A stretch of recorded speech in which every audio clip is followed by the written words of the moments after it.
Howdy, howdy. What is it bothered my good people who are not actually watching me yet?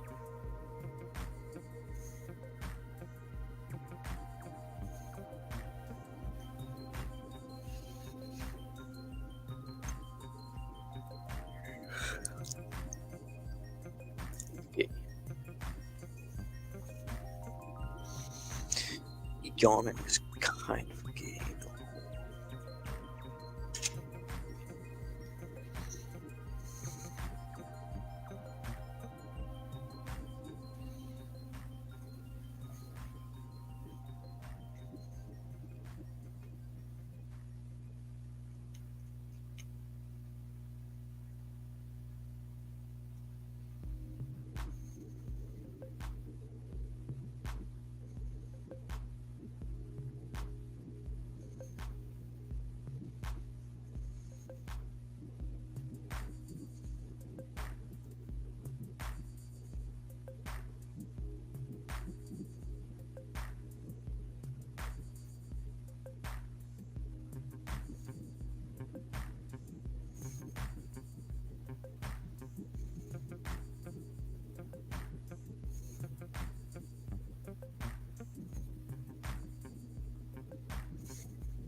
What is poppin'? Talking about EFILism, veganism, all the stuff in the little slidey thing going across the screen there. Lovely.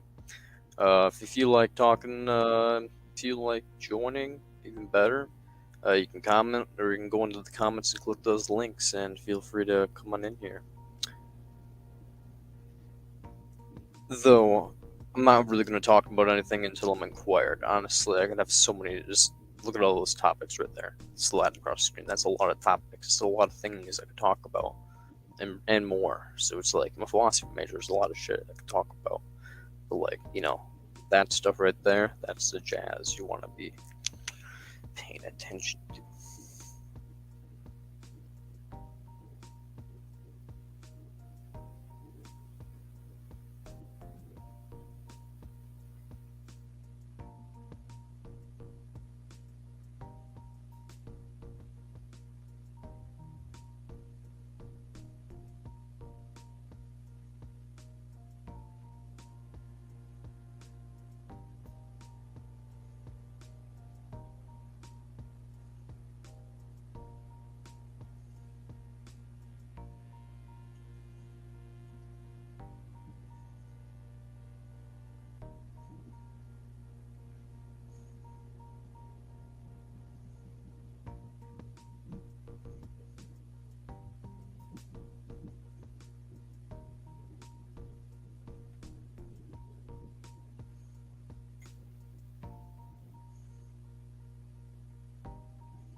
Is someone actually watching me right now? I have no clue if someone's actually watching me, if it just says someone's watching me.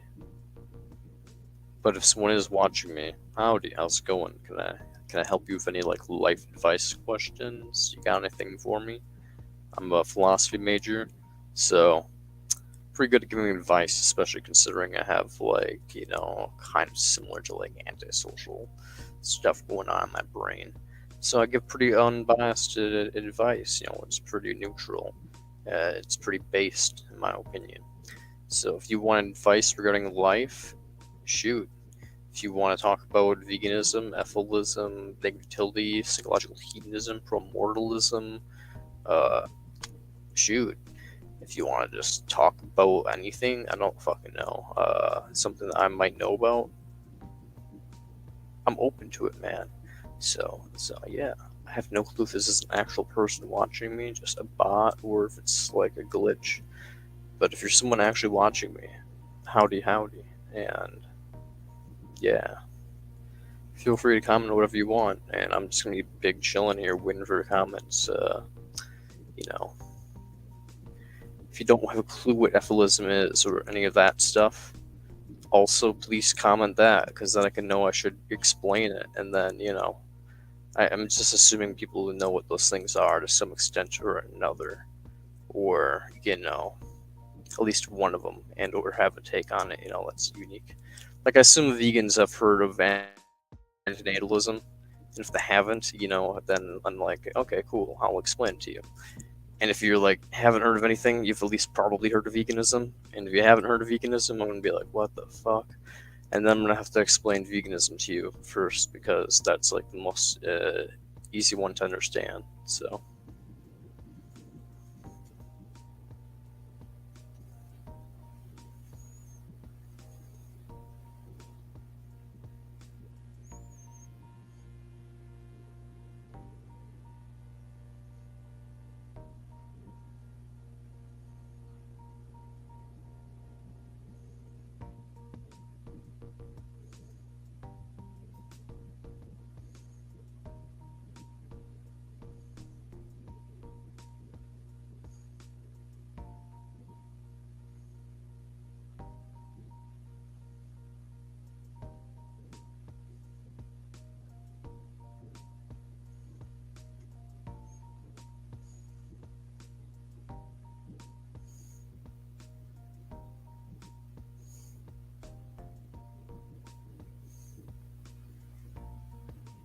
StreamYard is one of the... It's pretty meta. I got an ad for StreamYard. I wasn't using StreamYard.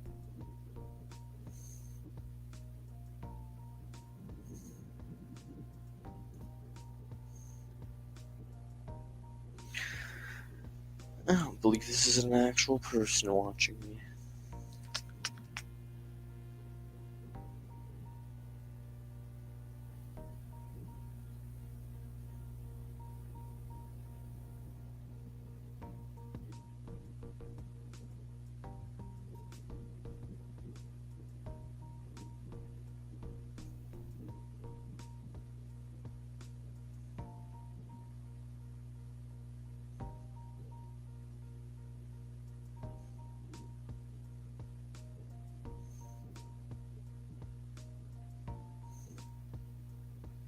I'm gonna find out actually by going in here, clicking in my own video. If it goes to 2, then it means that someone else is watching me.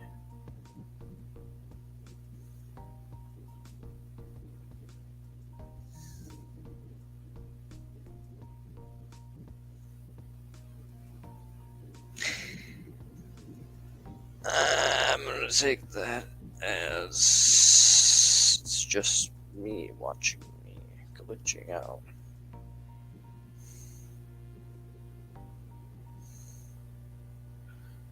There we go. Let's close everything.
Yo, what's bopping? I was just kind of taking a little snooze for a second there, just resting my eyes. How's it going?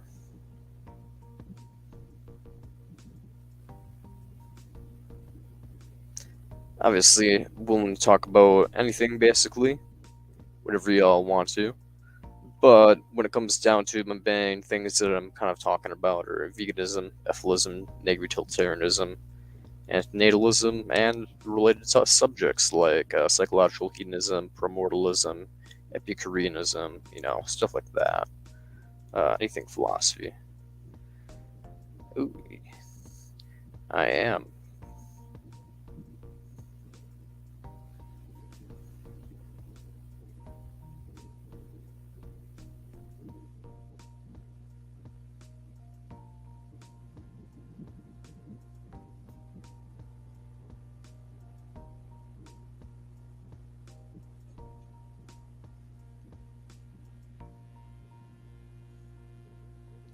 Yeah, I'm a nephilist. Do you know what a nephilist is, or nephilists are very similar to antinatalists. I'm gonna sit up. The only difference essentially is that, well, there's a couple differences, but the primary difference is that they include animals essentially within the sphere of what they think should go to extinct essentially, or ought not to reproduce.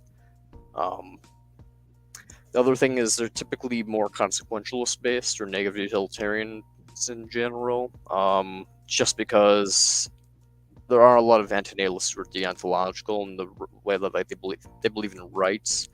Well, a lot of ethicists don't necessarily believe in rights per se. I think rights are useful as a concept, but they don't necessarily believe in rights as like a universal, infallible thing. I'm gonna elaborate, so I might not be able to join. So I may not be able to. Thanks, my dude.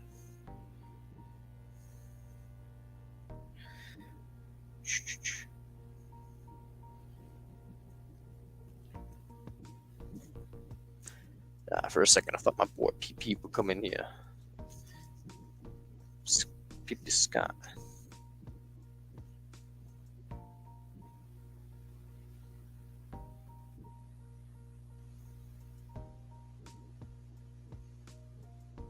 So, Sakuro, are you a vegan, by the way, or not? And if not, I'm curious why. And if so, also why? Because I'm not vegan for the reason most vegans are vegan. So I'm curious if you're a vegan for the same reasons as I would be vegan.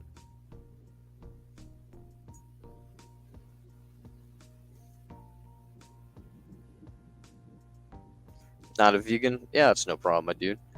Um, out of curiosity, do you think you ought to be vegan? Like you have some obligations to be vegan, but you're just not doing them at the moment? Or do you think there's no problem with not being a vegan and it's just like a personal preference what your dietary choice is?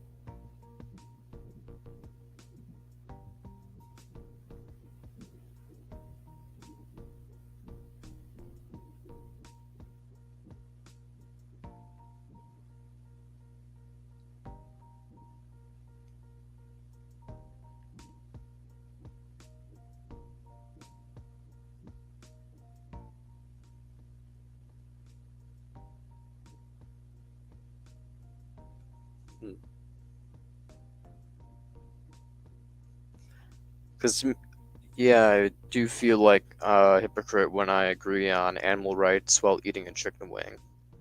Interesting. Okay, that's good. At least you're like, I mean, it's good and bad. I mean, it's bad that you feel that guilt, and it's bad that that you're still eating chickens, poultry and chickens, but and other meat products. But when it comes down to it, it's good that you've already have like the empathy developed and realize that you have hypocritical practices and you're taking place in, because it took me like 5 or 6 years to transition to veganism fully. So veganism slash scrapitarianism. If anything's like, I live with my parents, and if anything's expired for like multiple months and they're about to throw it out, I'm gonna be like, yo, bro, I think that's technically speaking probably still good. And I'll be like, if you're gonna toss it, I'll like still eat it, because like otherwise it's just going to waste.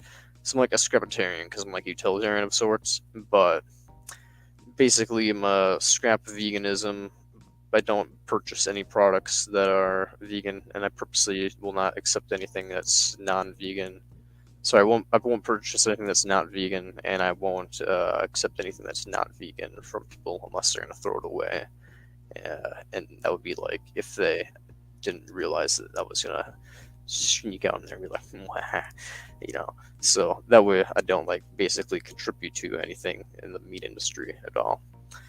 But yeah, why do you think it's just like habits for yourself that you've like have built up, or I think when lab grown meat becomes mainstream, we'll look at non-vegetarians like we look at racists and other bad people. Yeah, indeed, exactly. I think there's gonna be a lot of humans are gonna be like most of the people of this time and generation are gonna be like frowned upon for the practices that they were doing in terms of their dietary choices and the technologies they bought and a bunch of different stuff. So it's a habit. Uh, I got you. I got you. Do you think you could try to work on your habit to like transition slowly into a vegan diet over time? I mean, I always say the first step is to, next time you go to a restaurant, like Applebee's or something, and there's a burger there and they have a veggie burger on the menu, just buy it. Just your first step is to buy the veggie burger. You don't even have to go to the grocery store and go crazy. Just next time you go to like some eating, next time you're eating out, just buy the veggie burger, buy the vegan option, and just give it a shot. And then, even if that's all you do is when you're eating out, you buy vegan, that's a good transitional step, along the way. And then, slowly and surely, you start incorporating it into your rest of your. For me, I just went like, for me, it was like that. Just like snap my fingers, and I'm like, you know what? I'm done being a hypocrite. I'm doing it for like 6 years.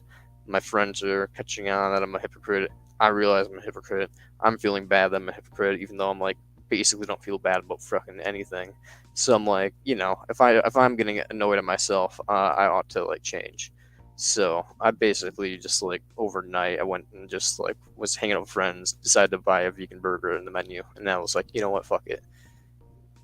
I'm just gonna like next tomorrow, instead of going to Taco Bell, I'm just gonna, go to the grocery store and go into the vegan aisle and see what they got, Pick up a bunch of vegan groceries like cereal. They have vegan cereals with like 12, 13 grams of protein per serving and stuff, and you just munch that down. It tastes delicious. It's more like I feel anxious when I haven't eaten meat for some days. I don't know. Have you tried? I mean, I take multivitamins, so like I guess because you always will need to take multivitamins, and even non-vegans should probably still take vitamins, just because most people in America don't get their nutritional needs met. They have too much like calcium and they have too much protein, but they have like lacking in like a bunch of other stuff. So when it comes down to it, I feel like maybe you have like a deficiency in some vitamins, and like I mean, and that's why you feel like you need more meat. Like you get like anxious because you're having chemical imbalances. But if you were to take some B12, some D3, D6, and then some vegan multivitamin, some iron supplements, it would probably you can get like a multiple month supply for like under $100, and yeah, then you go grocery shopping normally, and you basically just take like them like once a day, and you'll probably be Gucci. So that's what I do.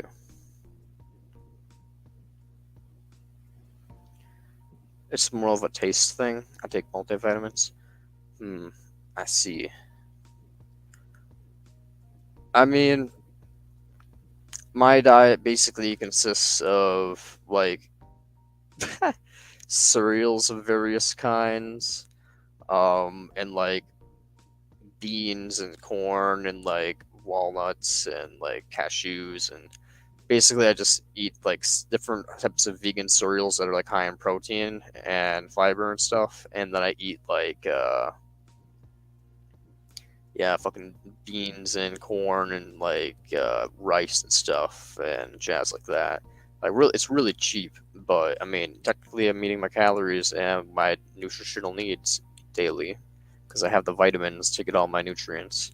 And, when it comes down to it, I can basically just get my calorie needs and protein needs from eating bean burritos and stuff like that. Like beans have a lot of protein in it, and you just take a fat fucking can of beans, just throw that shit in a blender, just of corn, just put some chili powder, put some garlic salt in there, put some onions in there, and then just get that all up and just throw it in a pan and just fry that shit. Tastes just like normal tacos, basically, but instead of having meat, it's just like a bean burrito. It's like you're going to Taco Bell, but like you just made your own bean burrito with like bean and corn paste, and you fried it up. And it's like only costs you like a couple dollars to do that. Like it's like one of those big cans of beans costs like $1.49, and like a thing of corn costs like 49 cents.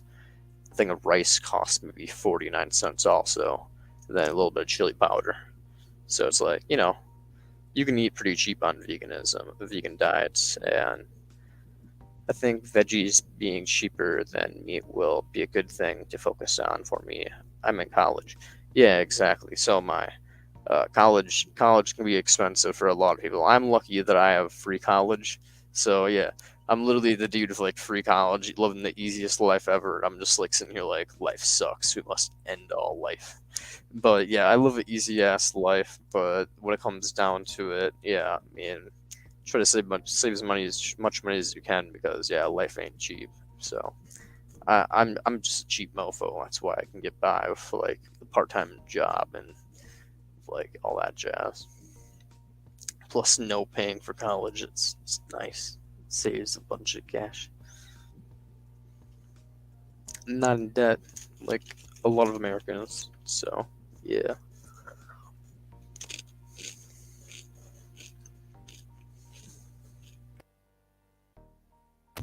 Yeah. Basically, EFILists believe there's a duty to end all suffering. Some of negative utilitarians, it's a duty to prevent suffering above all other things.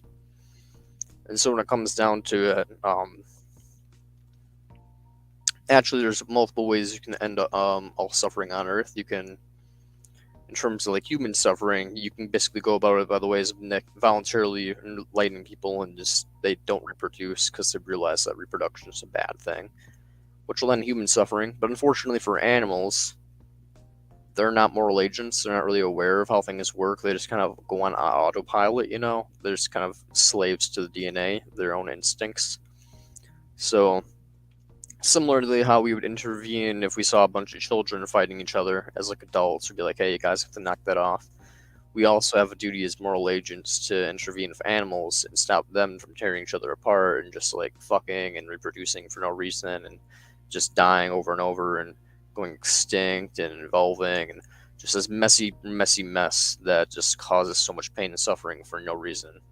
So we basically believe we have a duty as humans and moral agents to end all suffering on Earth, which means essentially a couple different things, a couple different options. Either blowing up the planet because nukes have no limit on nuclear yield, or genetically engineering infertility into recessive genes. But we don't kill children, so why end animals? When it comes down to killing children, it depends on what you mean. I mean, we do kill the elderly if they are asking or terminally ill, if they want to get euthanasia in like Europe and some other countries. Some of Canada, some mentally ill people in certain countries as well. Abortion is legal in some states in certain parts of the world. Infanticide is discussed philosophically, and I'm a pro infanticide, and I'm pro, which basically just means I'm pro killing of infants in medical cases where like the infant is going to probably die within a few months or within like a few years, and they're going to be in chronic pain the whole entire time.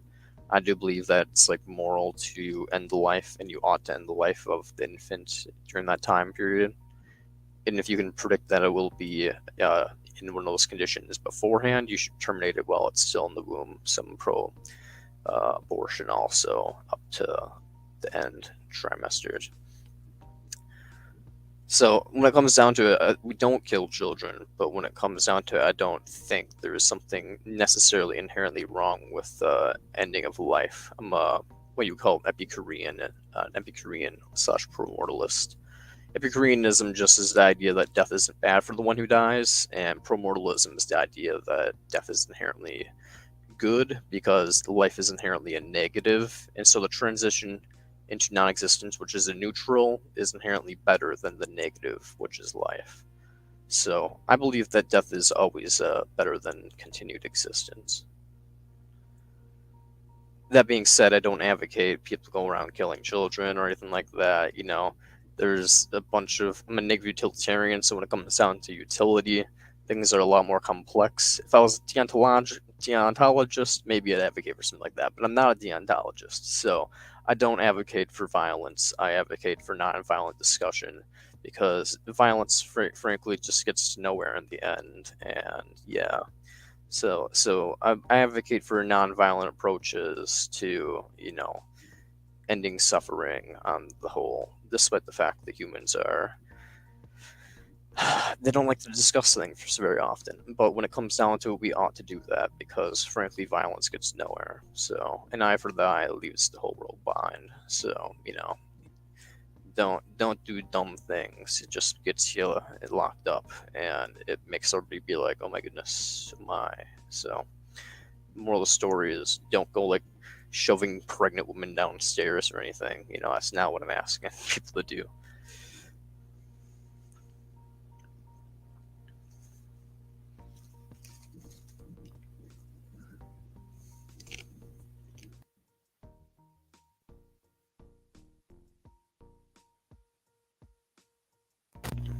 I don't believe that's true, actually. If you look at, here, I'll pull up the video, actually.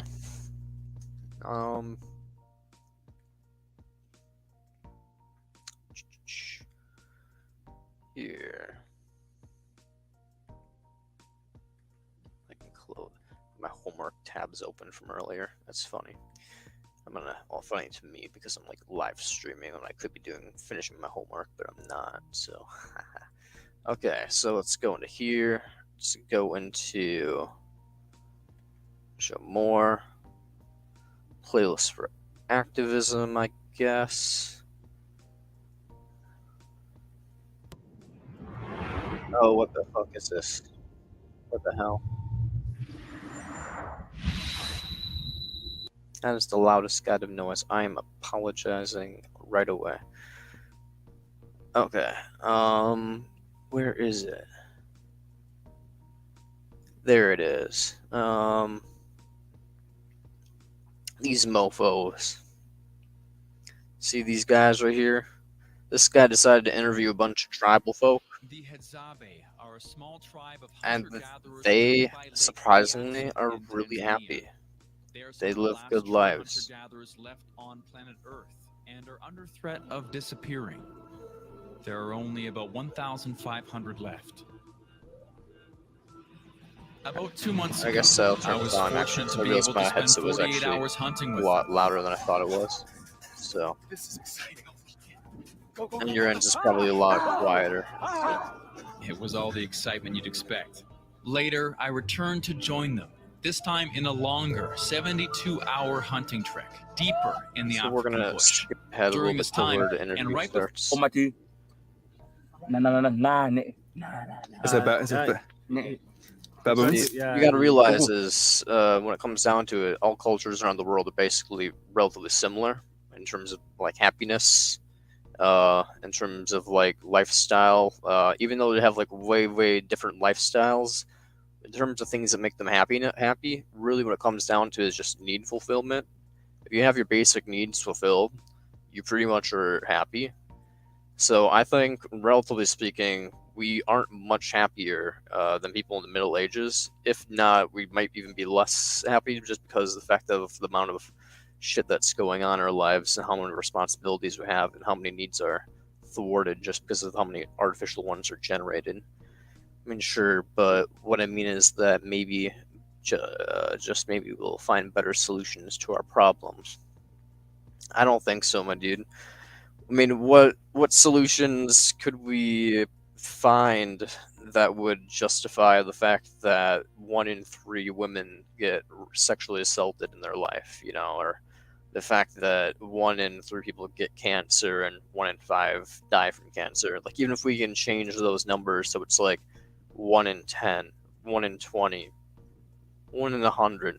If 1 in 100 people get cancer instead of 1 in 3, like, what justifies that? Like, what in our lives is so special and so good that we're willing to procreate and have that gamble? Like, we're spinning the wheel of fortune for them, and it's going around, and it could land on millionaire, entrepreneur, doctor, kid with cancer, kid with leukemia, kid with sickle cell disease, and then there's all these really horrible things. If you think of all the bad things in life and all the good things in life, and the heights that pain can experience, if you could have like the worst pain or the best pleasure, and you can trade them, so you can have like, you have to experience the worst pain in order to experience the best pleasure. Like, most people wouldn't have those exchanges. Like, it's not worth it essentially to inflict that risk upon another person, especially without their consent. And that's what we're doing whenever we have children, essentially. So it's like, even if we can find these better solutions, even if things do get better, which, if you look at the way the world's going, you'd have to be pretty optimistic to think that the world's going in a better direction. Like, we're basically on the brink of World War III, and the climate's basically collapsing faster than we thought. So, I mean, yeah, I don't know, man. It's like, even if we find these solutions, I don't think the cost is going to be worth it. Like, the cost is way too high. Polio is reduced dramatically, and there's good reason to believe will go away eventually. So why not other things? Do you think rape will ever go away, or cancer will ever go away?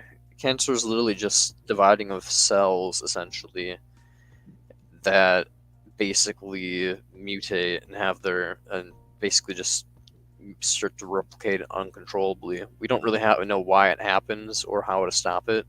We found certain ways to like stop certain types of cancer, but we don't even really understand cancer for the most part. There's plenty of diseases we don't understand, and you just have to basically ask yourself, like, even if we can take care of like a lot of these big things, like, is it worth it for just the sexual assault victims alone? Like, 1 in 3, like every third woman you look at is someone who, statistically speaking, has been sexually assaulted in their life. And is it worth it, essentially, to have like when you're having to reproduce, 50% chance it's going to be a daughter?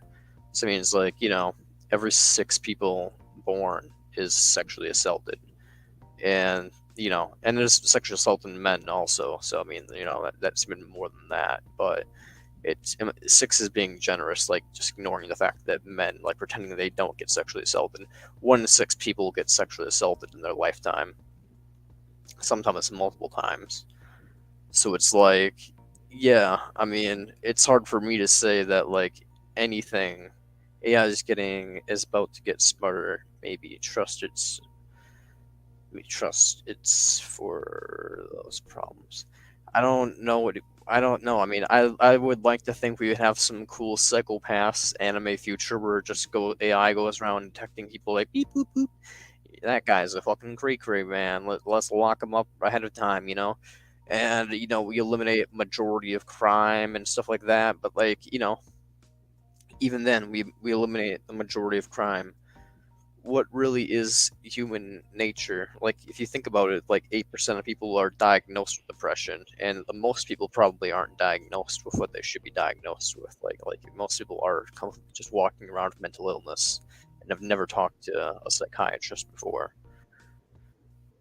Must be killed. It feels awful speaking from experience. I agree. Yeah, fuck yeah. We should kill people who do. We should kill sexual predators. 100%. There's no point of keeping them alive in the prison system. It's just a waste of tax dollars. And 90% of people who are sexual predators will be repeat offenders. So there's no point of letting them back out into society. So they're basically just gonna be trapped there forever. And given them a pro mortalist, I believe death is always good for the one who die. And I don't believe in free will, so I don't think there's much of a reason to sit there like, oh, let's punish them, you know. So basically, it's just in our favor to execute them. I believe we should just execute all people who are, you know, sexual predators. If you're a sexual predator and I ever become president, you best watch the fuck out. So, but yeah, moral story is, I don't know, man. I don't think AI can really fix our problems. Like, even if we could get like some psychopaths detecting AI machine to like prevent a lot of these issues, like it's still going to be like mental illness. Unless, I mean, we can genetically engineer a lot of that out. Can you suggest some videos into this stuff? Yeah, sure. Um, I have another. If you go on YouTube, Brant Gill. You go on YouTube. Well, actually, I can just share my fucking playlist, I suppose. Why not? Boom. Playlist for activism, I guess.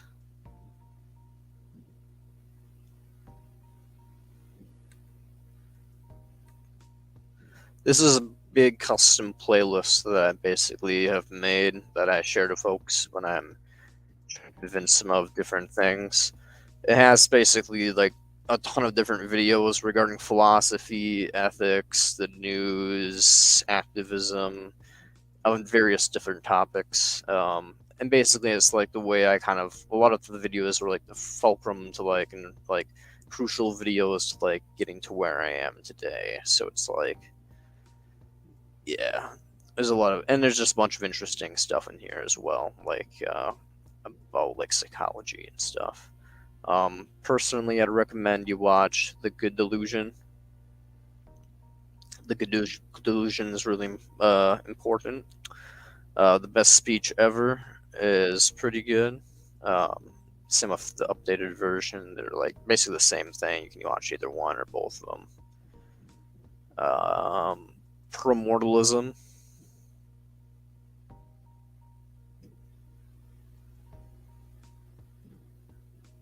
And let's see. Optimism Bias is a good one.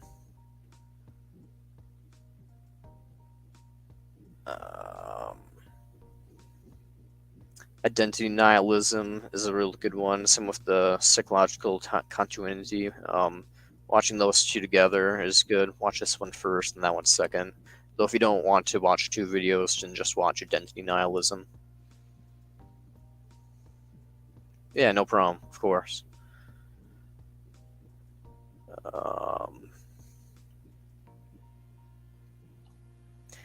This one, Perpetual Pleasures, is a really cool channel.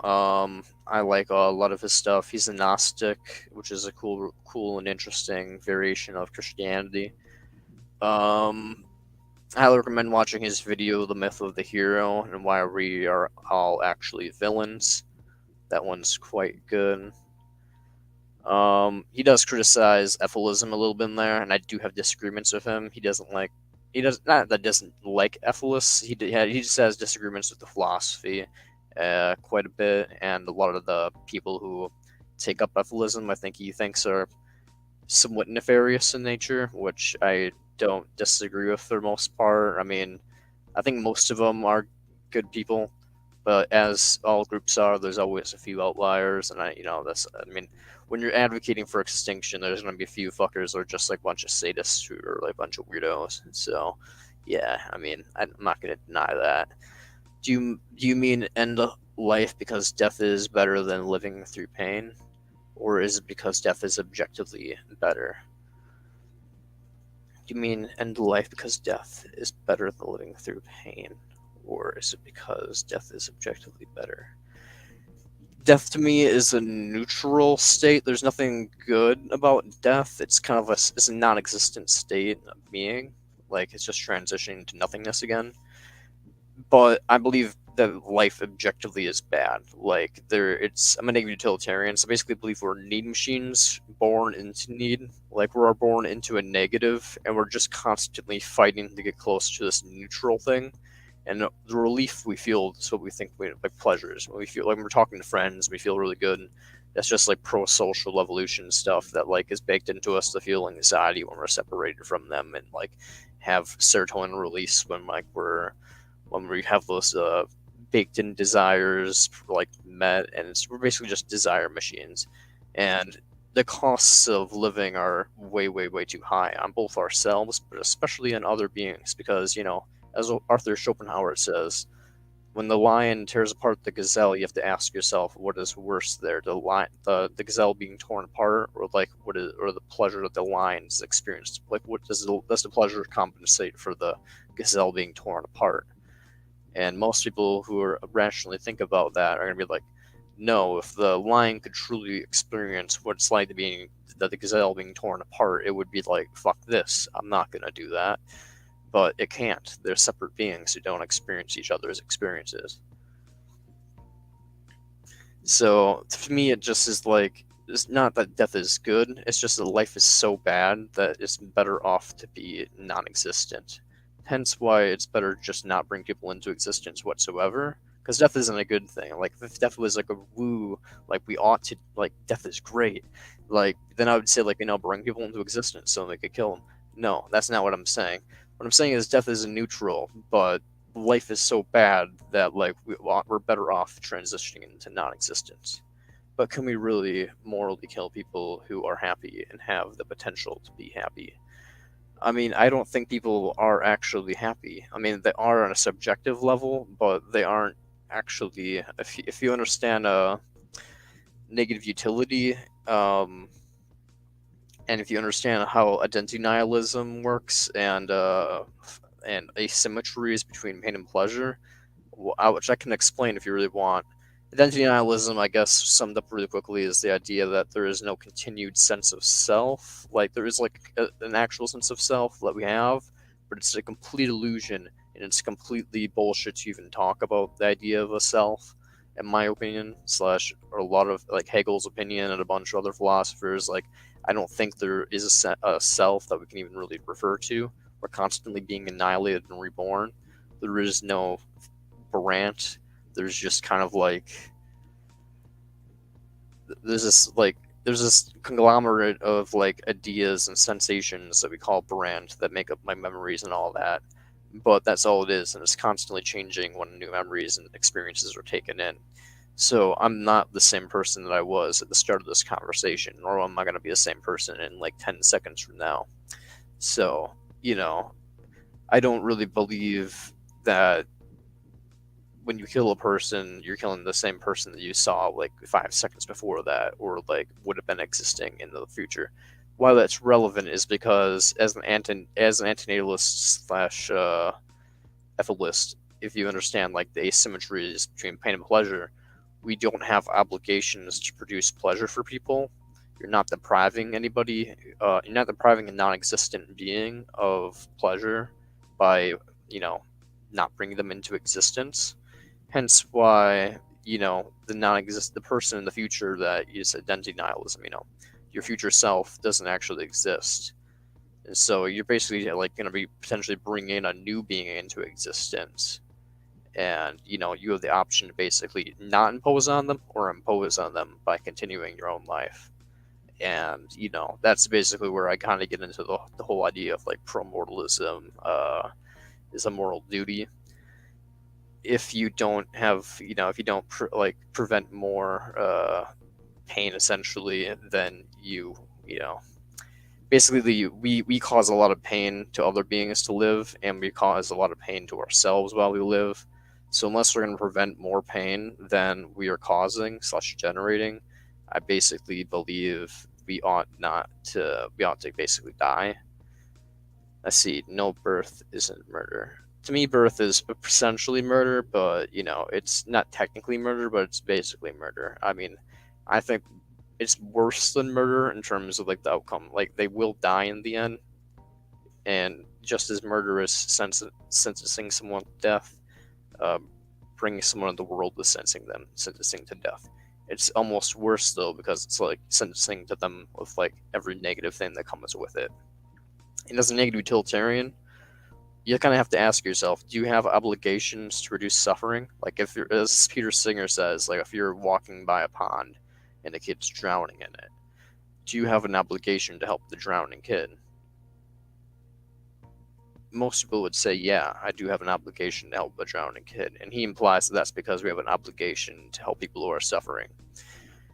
But do you have an obligation to just go around like handing out money to like people who are like wealthy and well off? Like you have an obligation to just like try to like, you know, make people like pleasured, like the like, you know, like call people like happy names, like oh, you look great today, I love your hair, blah blah blah.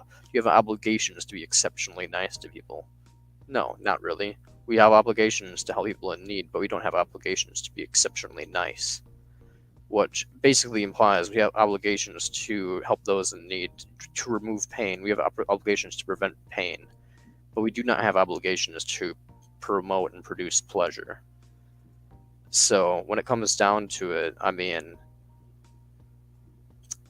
yeah, I mean, birth basically is worse than murder because you are unconsensually inflicting unnecessary pain and suffering of a whole entire lifetime onto a being, knowing or not knowing, essentially. There's a lot of people that know this, but a lot of people don't know because a lot of people are ignorant to antinatalism and stuff. It's either against their knowledge or to your knowledge, but either way, you're unconsensually imposing the whole entire lifetime of suffering onto a being, and none of the pleasure that they won't experience or will experience is needed for them to experience it. It's completely not asked for and has basically no ethical value, and it has no ethical weight behind it. So you're not actually doing a good thing when you bring someone into existence. You're not really doing a good thing, ethically speaking, when you like go around like giving $5 to Jeff Bezos. You know, like you're not actually doing a good thing when you do that. So here the poor people are people who can't exactly understand and accept their pain and be conscious about it. So we, as moral being, have an obligation to end said suffering. So here the poor people are people who can't exactly understand and accept their pain and can exactly, in a way, like, yeah, if people don't slow down, people who are like in the flow of life and just stuck working every goddamn day, and you know, and just people in general, like, you know, have like so much baked in like indoctrination to like certain aspects of life that like they just don't think about the value of pain. They don't think about like what they're doing and going through, and we have obligations to like, you know, try to change their minds, essentially, to try to like prevent them from having children by like convincing people to be like you know, antinatalists and EFILists, and also to try to convince people to not eat meat, you know, because that's also unnecessary to bring animals into existence and slaughter them when we could be eating plants which aren't conscious beings. So it's like, you know, there's a lot of implications of EFILism. You know, we don't want to bring animals into existence. We don't want to bring people into existence. So you have to become a vegan and advocate for veganism.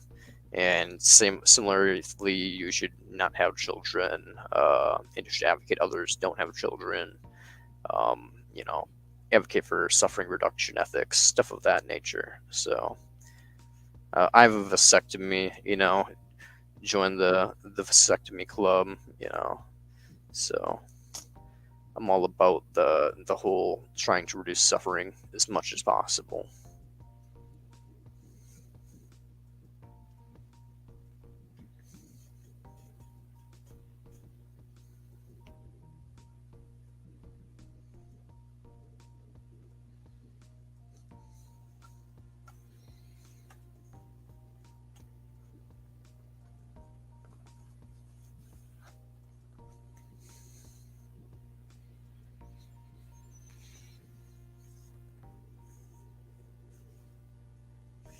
Three people watching me. My goodness. Where did I put my vape? It's probably upstairs. I don't think about it. That's a shame. Well, married probably. I just don't feel like I need a a mate. Um, yeah, I mean that's good. I mean, honestly, same here. Probably just because the only person I've ever loved in my life is gone, and when it comes down to it, yeah, I'm fairly antisocial and fairly opinionated, so I'm not really compatible with a lot of folks, even though my face ain't the bad looking. It don't matter.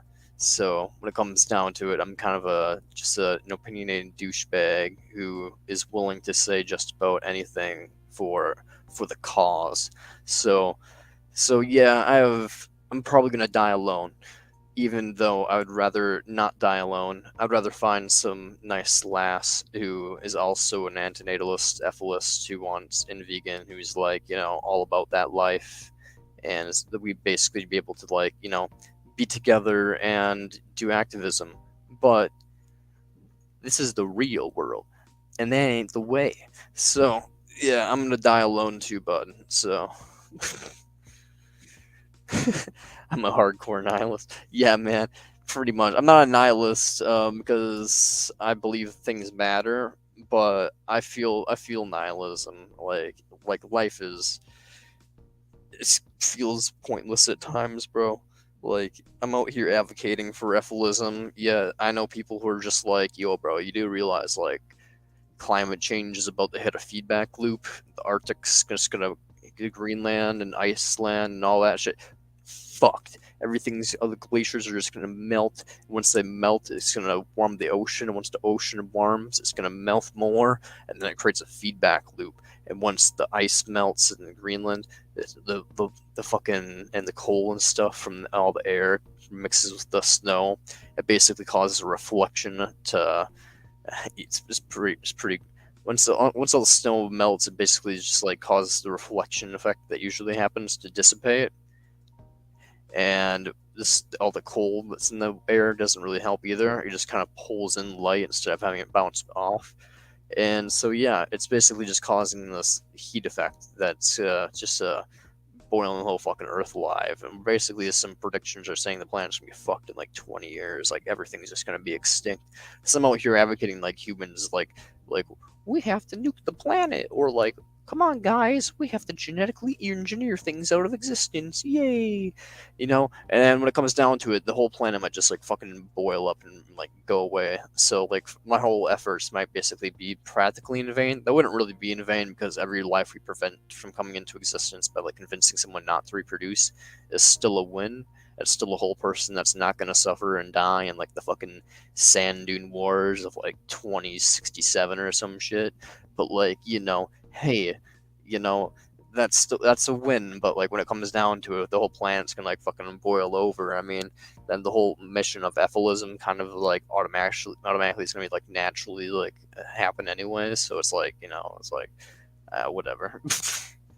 I think the kill every animal needs a bit more attention. Like a deer's just chilling and a lion rips its leg. Like, what the fuck? That's pain without consent. Yeah, exactly. It's like, it's messed up the fact that nature is just constantly tearing shit apart, like, for no reason. And it doesn't know why it is. It's just, like, trying to survive. And it doesn't know why it's trying to survive. It doesn't have any reason to survive. It's just doing it.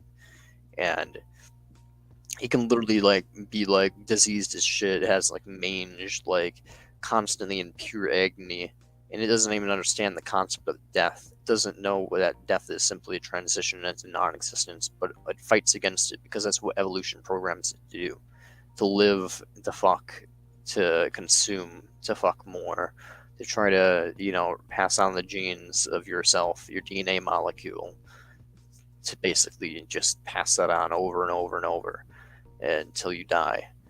And that's basically what evolution wants you to do, is just pass your genes on and do that as many times as you can before you die, but before your genes start to break down and become infertile. And once you become no longer useful, and then DNA, evolution doesn't care for you then. And when it comes down to it, it doesn't really care about your survival. It just cares about you just surviving till you fuck. That's what it does. You look at praying mantises, they'll rip the head off the fucking male, and then eat them so they have enough energy to like continue going on to fuck more. Like, life doesn't give a shit. It just wants to pass on the DNA. Life is kind of a virus in a way. Agreed. Yeah, exactly. It's like it just wants to mutate and it wants to infect more things and spread. That's what life is. It doesn't have any.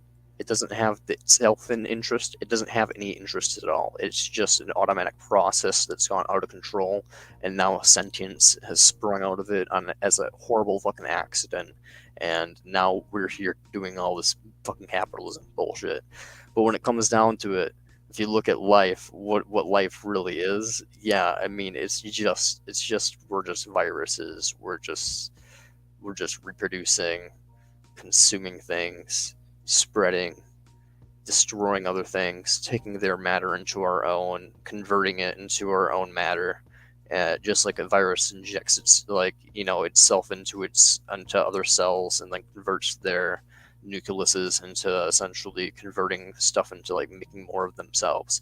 It's basically the same thing we're doing, but like in reverse. Instead of us injecting ourselves into them, we're basically just taking them and like thrusting them into ourselves, then converting them into ATP so we can have more cell division and like brain power going on, all that shit. We're basically just mega viruses that just go around just consuming things. So like we're not that special. We're not that much different from even microorganisms. The only thing that makes us special is the fact that we experience pain, and if pleasure exists, pleasure. The only thing that makes us different from plants is the fact that we're experiencing things, that we have consciousness. And at the same time, that's what makes horrible. That's what's horrible about the universe, is the fact that there is consciousness. That's where value is derived, and all the value is pretty much negative for the most part. And hence why I think we ought to extinct all life. So, any questions? Hey, yo.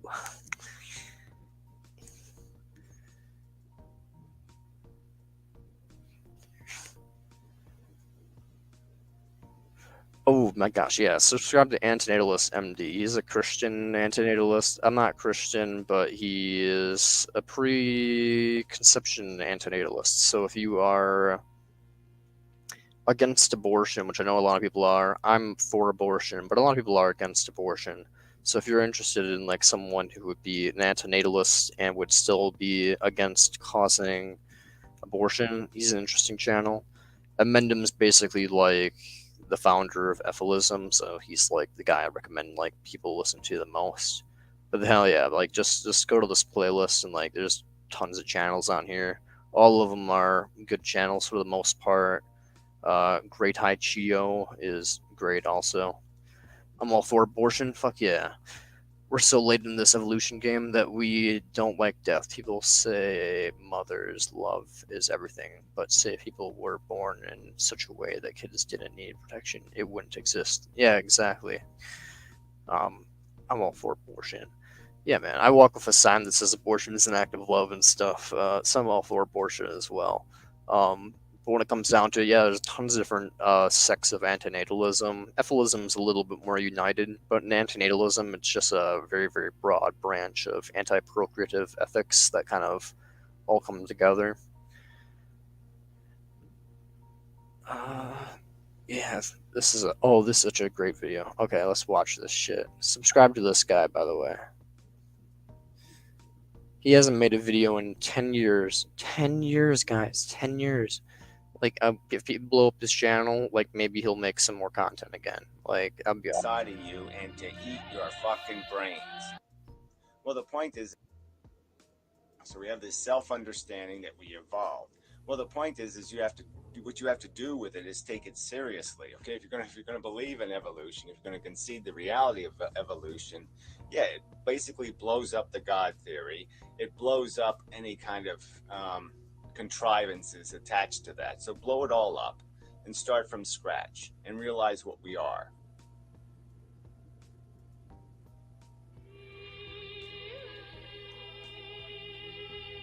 We're chemical machines, okay, that have been built over 4 billion years, and we've been tested in what can be called, quite accurately, a gladiator war, where the machines went into the battle, and if you won, your DNA replicated, and that's all it was a war. And as time evolved, that war became more complex. As the organisms evolve, they get more and more elaborate tools. So we have all these elaborate individual tools. And then it became gang warfare, essentially. Then you become gangs of lions or gangs of this and tribes of that. And then the tribe's genetics essentially starts evolving.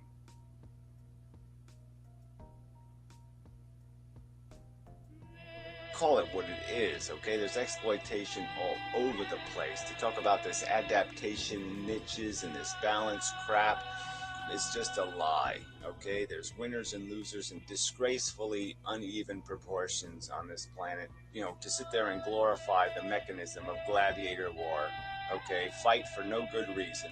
Kill 10 of your kind, or maybe 500 I know, of right? The poor other gazelle, bro. sentient creatures, you know, fry them up. The lion's got to eat, but at the same time, the gazelle is experiencing far more pain than the lion is, feeling satiation from its hunger. Evolution But then when it gets to the point of pure starvation, inevitably it'll just strip the great down. Yeah, man.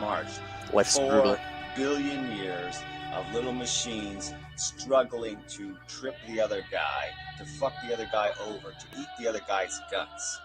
I mean, there's organisms all over this planet right now whose only mission is to dig a hole inside of you and to eat your fucking brains. I mean, don't talk to me about how balanced and brilliant and purposeful and nichey all that crap is. That's not a legitimate niche. There obviously isn't any sensible, rational, logical reason to perpetuate gladiator war. No, there's no way you can make this the naked truth of evolution into a good story. It's a negative story, decidedly negative. The function is survival by any mechanism, any means possible. Whatever can happen, can happen. No umpires, no rules, just a blood sport, and for nothing. Nothing in the end. Just a raised hand, I win, you die, and it's a crude and stupid game. Our intelligence only exists because it was a scheming tool, because it made us better at stealing star energy from other organisms. And that's the only reason why it exists. And it still remains its only function is to be used as a scheming tool to derive gratification or satisfaction of our selfish individual desires. And most of the human race is completely still owned by that nonsense. They still are more obedient to the notions of nepotism, family superiority, nationalism, racism, than they are devoted to any high-minded ideal of civilization, or decency, or justice, or fairness. Life is a sad and tragic story. I'm sorry, I was muted. Yeah, we're just programmed in. EFILism is the sad and horrible truth of life, my dude. It's once you discover EFILism, like your whole perspective on life just kind of shifts, and I mean, it's kind of like one of those like danger things. It's like once you know what you know, and it's like, your life kind of becomes worse, but it's like you need to change, So I'm like, I'm sorry, but at the same time, you're welcome. I'm glad that you're at least curious. We are American Idol. At the core, we're just crass and stupid and superficial. And again, it's at this price of the suffering. And you go on for the suffering forever. You can explain, describe the horrible death that we'll meet. It will be the fate of most living sentient creatures. There will be a last gasp. There will be a long, hard, nasty, ugly road to that last breath. And as long as people aren't in that sinking boat at the moment, they're just going to party and pretend they're all yachting, even though they're on the Titanic. And the truth is written everywhere, if they'll open their eyes and look at it, that they're on a boat that's going to sink. It's so obvious. Really, people are so far from taking any responsibility for dealing with what reality is, and all for a stupid purpose: to make a machine that goes into an arena and fights with other machines. to simply say, I win, and then die. So its sons and daughters can play the same game all over again. It's insidious.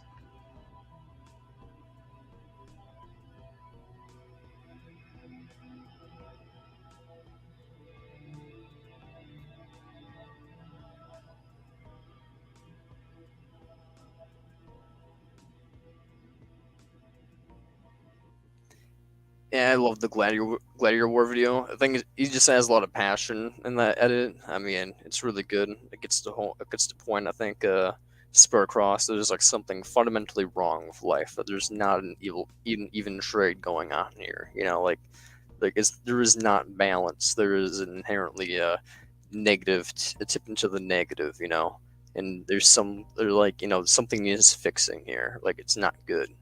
And we should not bring people into this world, at least not until we get that fixed, which I doubt there is a way to fix it.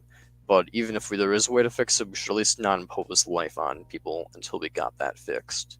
So, you know, there's plenty of people in this world that need saving. You know, if you want to have a child, to anybody who's watching, you know, if you're in the United States, there's 500,000 children that need adoption, and they get kicked out of adoption agencies at the age of 18 onto the street. So, I mean, that's in the United States. Plus, you know, the rest of the world. I mean, there's plenty of people outside of the United States need adoption, and there were way worse circumstances as well. So, I mean, yeah, if you want to have a child, you know, adopt. You know, 2 people just left. See if you go Brave New World style, where a drug will make pain non-existent by messing with brain chemicals. Will that be good? Like, ignorance is bliss. It might be. Here's the thing. I mean, if you watch, I guess we can go over promortalism content here in a little bit. But when it comes down to it, I think there's like subjectivity and objectivity. Like subjectively, I think a lot of people can think that life is good. And I think the majority of people subjectively think life is good and experience it as such. But unfortunately, I think like there's a lot of unconscious levels of pain that we just don't really realize occur. And if any level of bad occurs in our life, like whatsoever, like even a fraction, as a negative utilitarian and identity nihilist, I just don't think it's worth to impose on a future non-existent being, you know, our future selves, essentially, that pain for our pleasure. Like, you know, you wouldn't impose, I don't know, like, basically ask yourself if you could be on that drug, if you would impose, like, you know, whatever level of discomforts that occur, like stubbing your toe or something, like for that numbing level of pleasure. You know, it's like is that like a life that's worth trading, you know, for like anything, especially considering, like, you know, you're not going to be drugging all the plants and animals, you know. I mean, if plants have sentience, I don't think plants have sentience, for the record, but if plants do have sentience, we definitely are in trouble. But if either way, animals will be inside those fields when we harvest plants to consume things, assuming our future is vegan. And we just have to ask ourselves, like, unless we're drugging up all these bunnies and stuff in the field somehow, they're going to be suffering quite a bit, you know, when they get ground up and shit. So it's and just in the wild and stuff. So we kind of have to ask ourselves, like, is it worth it to continue our lives to consume calories and do all these things to bring new people into the world when there is this cost to other beings? When given what we're doing is completely unnecessary. We don't need to continue on. It's no one's real interest to continue on. It's just kind of like, you know, I'm assuming you're asking, like, would it be like an okay to do, like, optionally speaking? And I just think, like, if we could eliminate all pain, like all pain, there is no more pain in existence, then yeah, sure, go on, man. Like, you can continue living.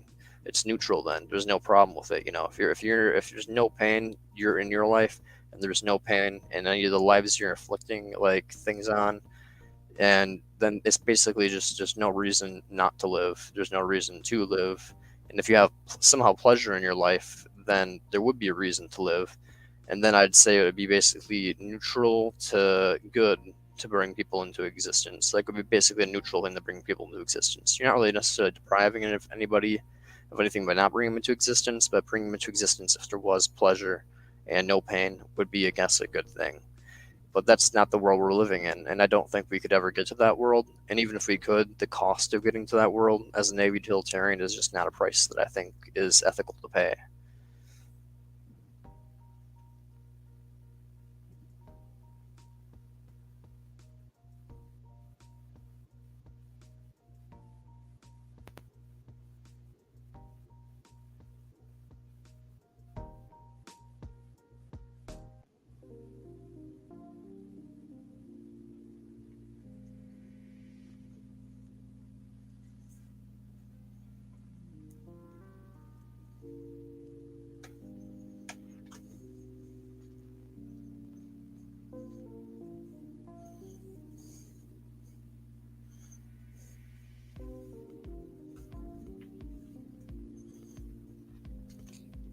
I'm a negative utilitarian, but yeah, I'm a sort of a utilitarian of sorts, yeah. I have slight disagreements with utilitarians, just because, like, there's, like, the whole idea of, like, the utility monster, I'm willing to bite the bullet on the negative utility monster, but I'm not willing to bite the bullet on the utility monster, like the traditional utility monster. The idea that there's, like, one single being that can, like, experience so much pleasure that it justifies, like, rape, murder, blah blah blah, etc., the torture of all beings on the planet, and it's just because that being takes so much pleasure in it, therefore it justifies all that stuff. I think that's fucked up and it's not allowed. Like, I don't think any level of pleasure can just be justify any pain, essentially. Hence why I'm a negative utilitarian. But when it comes to negative utility, I do think, we can cause pain to, can you please explain on the utility monster? I can pull up a YouTube video. Let's see. I'm sure there's people looking to do it way better than I can. Utility monster expand.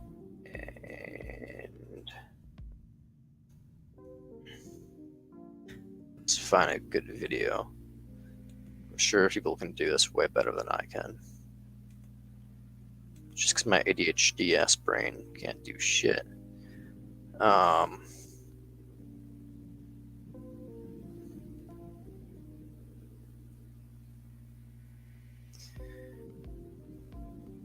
I think this might be a good video, maybe. Let's see.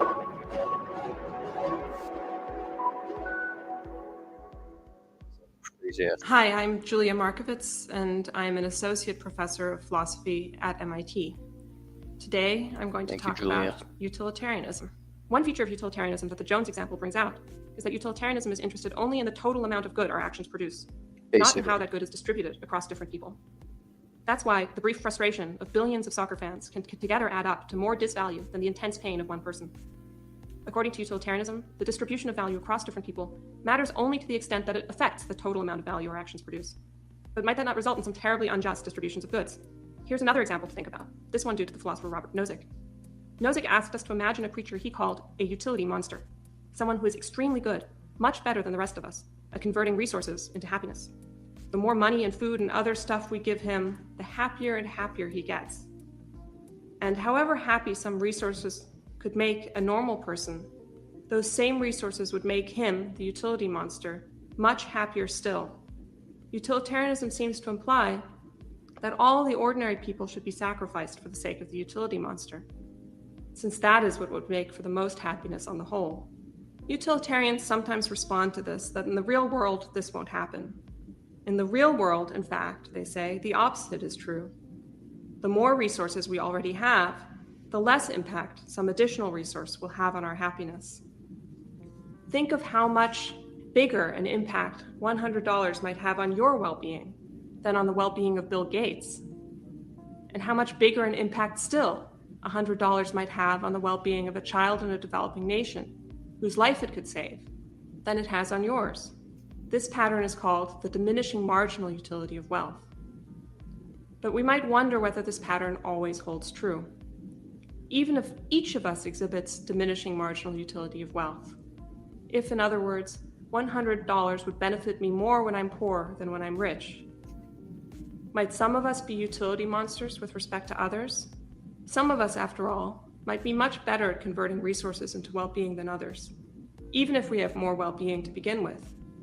For example, the elderly, the disabled, or those suffering from expensive-to-treat diseases might require a lot of resources to produce a small increase in their well-being, even though they are already comparatively badly off.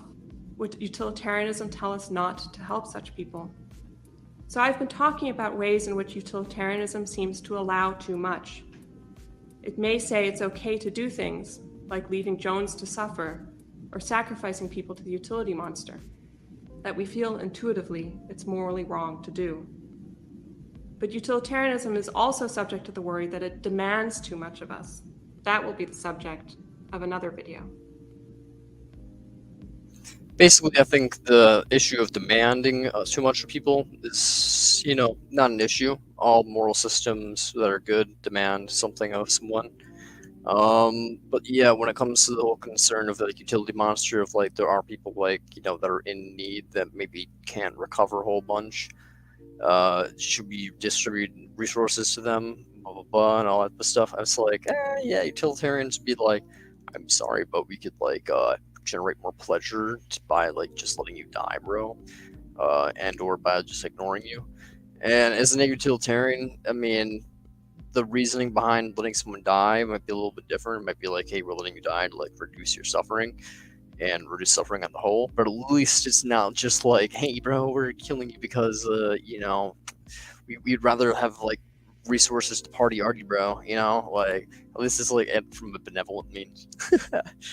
But yeah, utilitarians at least think there's an obligation to reduce suffering, to help people who are would be useful to utility, and we believe we have an obligation to reduce suffering. While a utilitarian would be like, yeah, I know you're suffering, bro, but if enough dudes over there can get off to you suffering, then I'm sorry, man. It's just how it be. They gotta finna bust, So I have issues if the utilitarian crowds. So I have more issues with the ontological folks, but when it comes to primary utilitarians, I have issues with them. I'm more negative utilitarian, and I'm gonna be right back. BRB. Feel free to click the. I'm gonna send another link. Bonk. Feel free to join using the link or comment any questions about the stuff that go on sliding across the screen at the bottom there, and I'll be back in a minute.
Yo, yo.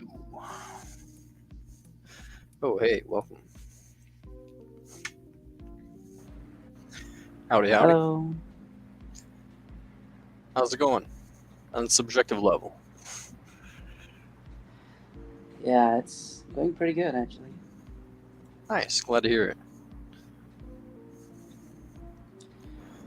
Same here. Things pretty interesting, actually. I never heard about EFILism or, those things that you talked about. It's pretty interesting. Yeah, I mean, do you have any questions about EFILism or veganism or antinatalism? Specifically antinatalism especially, just because the whole idea of it being wrong to reproduce is my main thing that I want to peddle, just because it kind of falls in line with veganism as well. Because if it's wrong to reproduce, it'd be wrong to bring animals into existence for the purpose of eating them, and so on. Well, I think until we have adopted every single child, it's kind of morally wrong to bring any new child in the world, I think. Okay. That's a good reason. There's actually a lot of antinatalists who are antinatalists for the exact reason, because there are like 500,000 children just in the United States alone that need adoption, and around the whole world in every single country.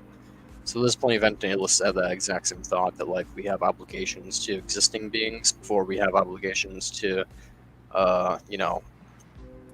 help. Like, so you have obligations to. If there's like a bunch of fires and we're firemen, we have an obligation to like put out existing like fires before we create our own fires and then put them out because we're bored, or something like that. So Yeah, I agree. Yeah. But let's say if we have already adopted every single child that we can, then do we have an obligation to not have any more children? Like, let the population slowly kind of self-euthanize in a way?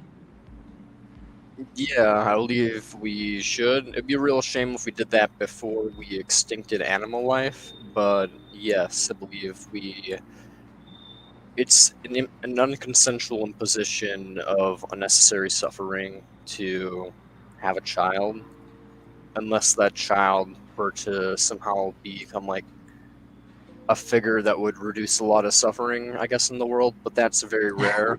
And if you look at the world, most people are not reducing very much suffering at all. Even the laptop I'm talking on has lithium in it, and people mine that probably in like low-cost labor, if not slave labor. So it's like, like even the most ethical people in the world are still causing some level of pain. So it's like, is it worth it to do that when it's completely unnecessary? Like, what are we really like fighting for, essentially? Like, what's the purpose of going on and reproducing? Right. So, do you watch Attack on Titan? I have watched Attack on Titan. I haven't watched the newest season, but I have. Yeah, actually, the same idea is put forward by a character named Zeke Yeager. He also says that, we should slowly euthanize the population to end the suffering in that world. It's kind of a fucked up world in Attack on Titan, actually, so it makes sense there. Yeah, exactly. And our world's just as fucked up that way. I mean, the only difference is that there's just something slightly higher on the food chain than humans, Humans do the same thing to animals, and why is their pain, like, any different than our pain? So Yeah, I mean, basically just cattle in a pen in Attack on Titan, just as cattle are quite literally in pens in billions across the world. Yeah, I kind of think of life as if you have a random arrangement of atoms that just happen to create consciousness in of itself, and it's slowly evolved in such a way that now we have to worry about our taxes or something like that, right? That's how I think of it as, at least. Yeah, that's pretty much it. It's just random chaotic processes that happen to bring about consciousness, and experience generates value. And if you think about what evolution primarily was just avoidance features, avoidant traits. Someone just called my name.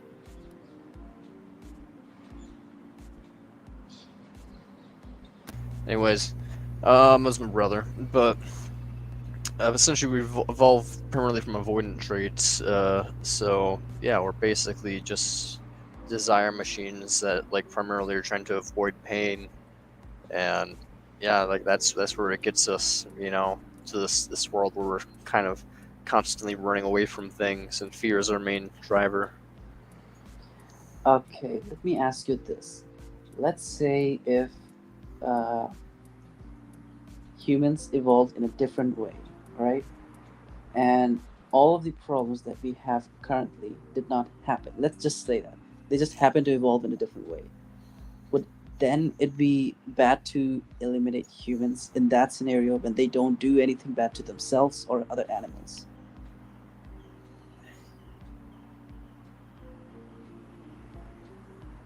It would be neutral. Just because we have no, I'm an identity nihilist, so we're constantly dying. And like throughout this conversation, we've already annihilated ourselves multiple times as your opinions changed, and you've kind of went like, and you've like been like, that makes sense, and like you've changed perspective on things. And as you're changing your perspective, you're changing who you are. So like we're constantly dying and like shifting personalities and beings. So we're not really the same person as we were like a couple of seconds ago, nor like at least for sure not like an hour ago. So yeah, I mean it's hard for me to say that it would be bad to Yeah, actually, I heard that eliminate life. idea from someone. Someone said that since our bodies replace cells and atoms every time, like every now and then, right? So our existence, so as to say, is more of a wave in a stream of particles rather than a contained set of particles that never change in a way. Yeah, exactly. We're constantly in fluctuation with the rest of the universe, taking in things and replacing ourselves with other parts. So we're not the same person, nor like even remotely the same person as we were like a couple of years ago.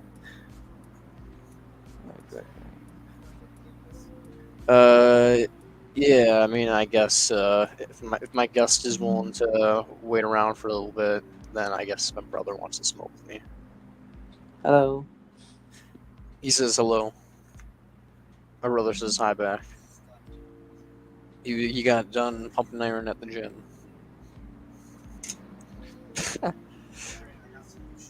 You got new shoes?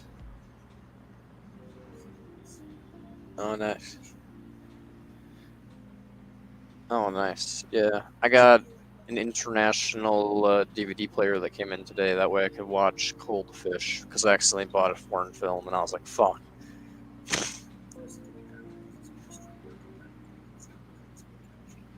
I like that one more, because this one's a little funky looking at the fact that there's a blue ollie going on, and then it just kind of cuts off there, which is like weird for the Nike symbol. So I'll be back in like 3-4 minutes, get a water, drink, Yeah, sure. top That's off cool. That's gear, cool. hit the dab rig like we're gonna do, whatever you want, Catch you in a bit.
What's poppin'? Glad you're still here. That was a little longer than I thought. That's cool. I actually thought of something that I wanted to ask you. Awesome. Have you watched Dr. Stone? It's an anime. Okay, so let me brief you on that. So basically, what happened is that some post-apocalyptic scenario happened, and everyone turned to stone.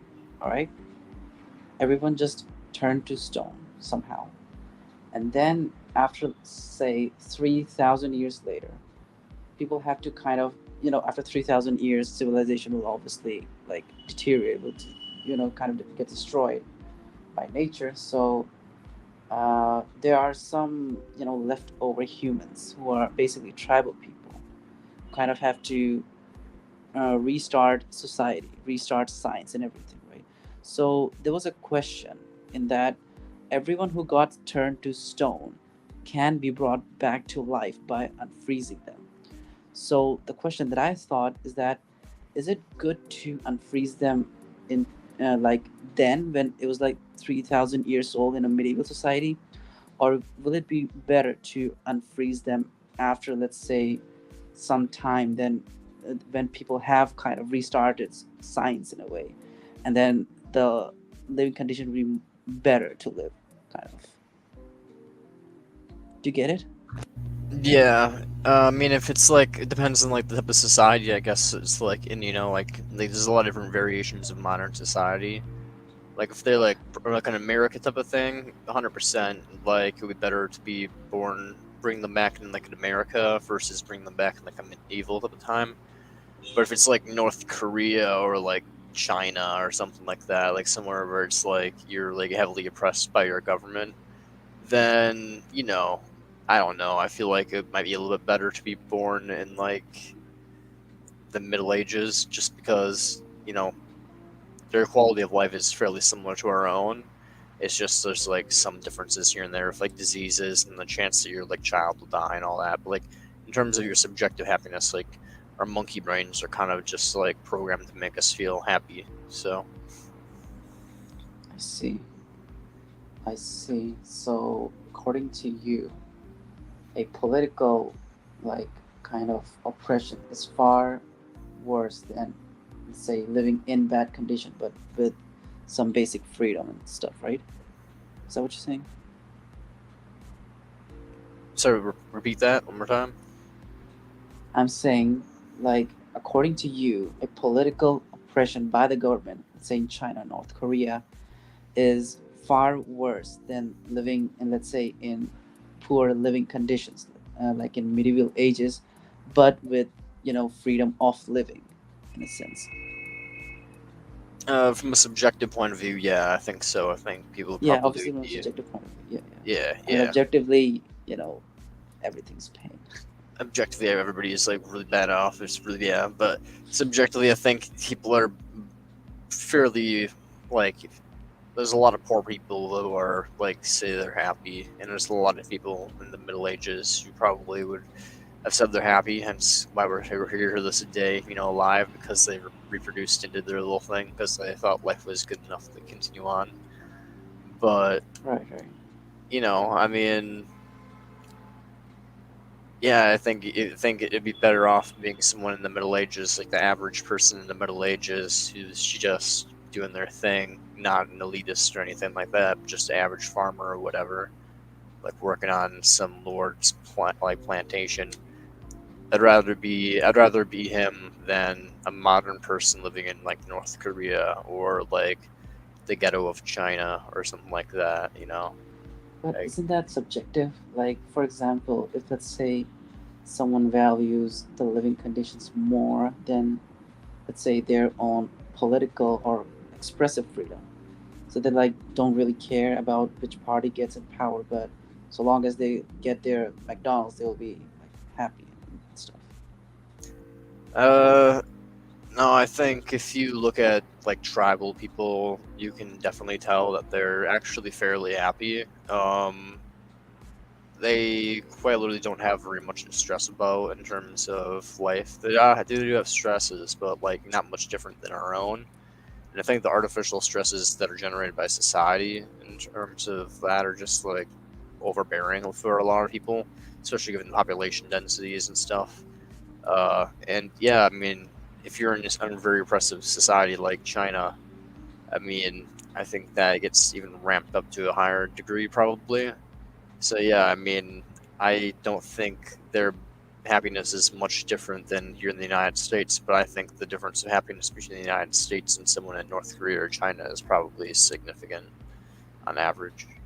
Similar to like how it'd be significantly different between the United States and like Norway, where like they have like a bunch of free healthcare and like free like housing and stuff like that, you know. Yeah. So I think there's like rapidly different like levels of happiness / on a subjective level, like between the first world nations and between like second world nations like China. And then even compared to like China, like somewhere like North Korea would be even worse than China. And then somewhere worse than that would be like, I don't know, like Syria or like Zimbabwe or something like that, where you're quite literally like, you know, don't have electricity or just like everybody's starving to death. And it's like war zone. People are just like 5 different countries are bombing you just because they don't like you. They're just like paying different like militia groups to bomb each other inside of your country because like, you know, no one gives a fuck. And so it's basically just people like using your country as like a battlegrounds, and they're just paying off the fucking like politicians to basically be like, hey man, like I give you this money, and then like you like allow like us to fight here, and we're all good, right? And then he's like, I'm rich, so sure. So and then people are like, ooh, so yeah. Yeah, that's the thing that bugs me about like war, because at one point it's like I will fucking die for my country or some shit, and then after like a couple of years they will just become best friends, like just like that. War's gone. Like what the fuck was that? You know? Yeah, it's all political strategy and bullshit. Right. What would you say about, let's say, suicide? Is it justified in any way? Yeah. I mean, my best friend killed themselves like 2 months ago. Oh, I'm so sorry. I mean, when it comes down to it, I think suicide is always good for the individual who dies. And in fact, I believe if you're looking from it in an egoistic perspective, everybody is better off dead. So everybody does have an obligation to themselves to commit suicide. But when it comes down to it, I'm a negative utilitarian, and utility is something that is outside of the self and includes everybody else. This is not a single player game, it's a multiplayer game. We're all in together. There's me, there's you, there's the 2 people watching us, you know. And there's the other 8 billion people on the planet, basically, you know. So when it comes down to it, like plus the trillions of animals, we're all in this together. And sure, when you exit, you eliminate your own pain, but there's so much more pain we can prevent and help out by sticking alive if you're like a good person and like have like a good consciousness and like are trying to do the right thing. So I believe some people have a responsibility to stay alive despite the egoistic promortalism basically just means it's better off for the self to die. I'm a promortalist, so yeah, it's like I believe it's good for the self to cease existing, but some people you know should probably continue to live because they're like, you know, worth to continue living. Like my best friend, they were a really good person, but they just had like a horrible like their life was full of horrible shit. So I mean, yeah. Yeah, I'm sorry about that, man. And it can't be changed, but you know, what can be changed is our actions in our life to try to prevent people like them from coming into existence, so that, you know, people don't get sexually assaulted and, you know, cheated on and all that shit. Yeah. So, according to you, it's morally justified in a sense for, let's say, Adolf Hitler to commit suicide, but it's not right for someone like Martin Luther King to kill himself because he is, beneficial for other people in a sense, right? Precisely. Okay, I see. And like the average Joe, if they were to, they're in a kind of a gray area where it's like they could potentially become someone like Martin Luther King, or they could remain where they are, which is someone who consumes meat and like all of this stuff, and is generally a cost. They have a significant cost to their being and just staying alive. Like we all do have a significant cost, and so I'm an activist, like trying to have as many conversations as I can, about this stuff, because I want to prevent more suffering than I generate. But if you're just the average Joe, just doing your thing, you're going to be generating a ton of suffering, but you're not really doing anything to prevent suffering. And so I'd say it's the same for the average Joe, same as Hitler. Hitler more so than the average Joe, because Hitler's producing a lot more suffering than the average Joe. But the average Joe would still have some level of obligation to commit the Zimbabwe, which is an inside joke. My bad. Basically, they would have an obligation to commit suicide, to some extent or another. Yeah, because it's just like the average person just produces so much pain to other beings. Like, as I said, the lithium battery in my laptop here is mined by slaves. The food I eat is probably worked by low-income workers. Same with a lot of the clothes that I used to wear. It's just like, a ton of things that we're not even really thinking of causes suffering, and you have to kind of ask yourself, like, what am I doing to make up for that? And a lot of people aren't doing anything to make up for that. And so when it comes down to it, a lot of people are better off non-existent. But, if they change their ways, then, they can become that someone like Martin Luther King, where it is like they have a duty to live. But, for the most part, if people don't want to change or don't think they should change, I think, yeah, they pretty much have a moral duty to, like, change or cease existence, essentially. And if they don't want to change, as a pro-moralist, I think it's in their interests, even if they don't realize it, to cease existence. So that's, it's kind of just... Right. Yeah, you kind of agree on that. Like, of all the stuff that you have, like, all the stuff that I have in my room, yeah, it does come from very sketchy places, to say the least. So let's say if I or someone else ceases to exist, then all that stuff doesn't need to be produced because it won't be bought. So collectively, it would be a better place in a sense, right? What was that? I said, let's say if an average individual ceases to exist in any form, if that happens, then the average person, that person wouldn't buy stuff like clothes and cars and stuff like that, right? Things that are produced by people who go through horrible work conditions, stuff like that. So when that person ceases to exist, those things also kind of cease to exist because they won't be produced, because they won't be bought. So on average, the unhappiness in the world has reduced in a sense. Yeah, exactly. Yeah, precisely. Okay. Let's see. Yeah, I mean, let's say if there was a movie created about the world today, how much portion of you think it will include of suffering than happiness? Like it's just a random ratio of the length. Like how much happiness versus suffering come from the movie being produced? Yeah. That's an interesting question. When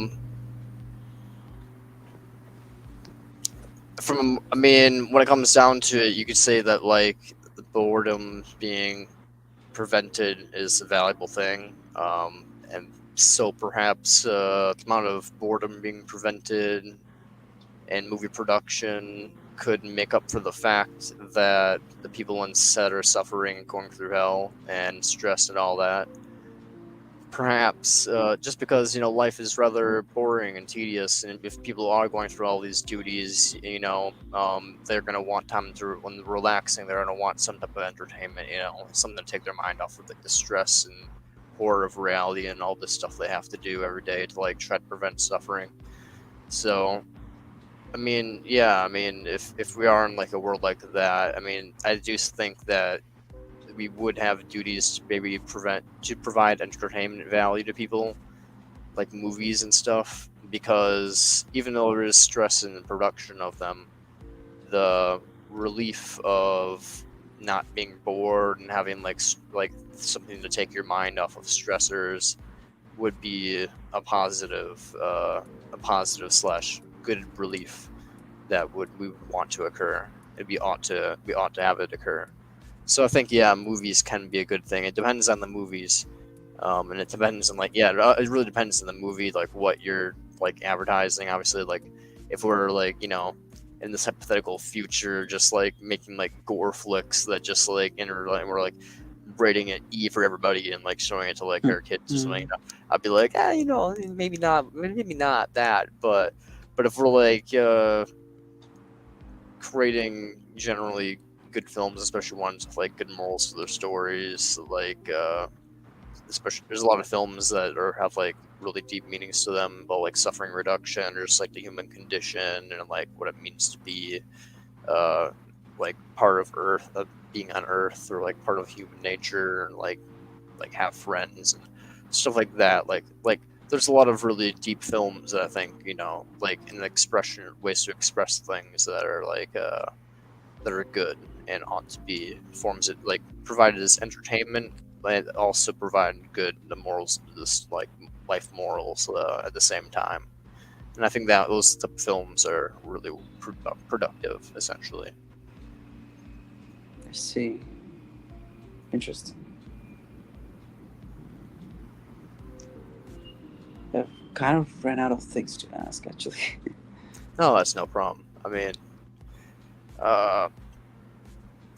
do you disagree still about EFILism, or do you think I'm definitely curious. Like, do you think that there is a lot of suffering in the world? Like, I kind of, you know, agree on that before this stream as well. Like, I do agree on that, but I still am kind of skeptical. Like, is killing everything the real solution? Like, you know, let's say if. I mean, there are ways we can go about it without killing things. For example, if we want to do gene editing, we could make it so we introduce species that we've made in a lab that have recessive genes. They'll make them infertile. Similar how, like, have you heard of like how schizophrenia is passed on, and it like skipped generations essentially? So like someone in your family has it, you should be kind of like get tested, just because like your parents might not have it, but you could have it or something like that, you know? Yeah. Okay. Similarly, like recessive genes can be put into animals that activate after a couple generations that make it so they're infertile. And if we wanted to, we could do that to very keystone species across the planet, or target non-keystones first and then keystones later. But basically, it would cause them to all become infertile, especially if we engineer them to be like easier to have like traits that are more viable for their environment, so that they are more likely to reproduce than the current variations that are in the environment. And then basically they become the dominant version, and then the recessive gene activates, and then they become infertile, and then they just all die out essentially, just as they would have died out naturally, but they just can't have children.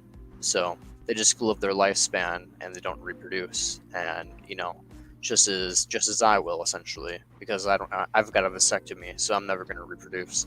So, you know, like, you just do that to animals basically, and they don't really care, they don't mind, they don't even really know what they're doing when they're mating. They're just kind of doing it because they're in heat, you know?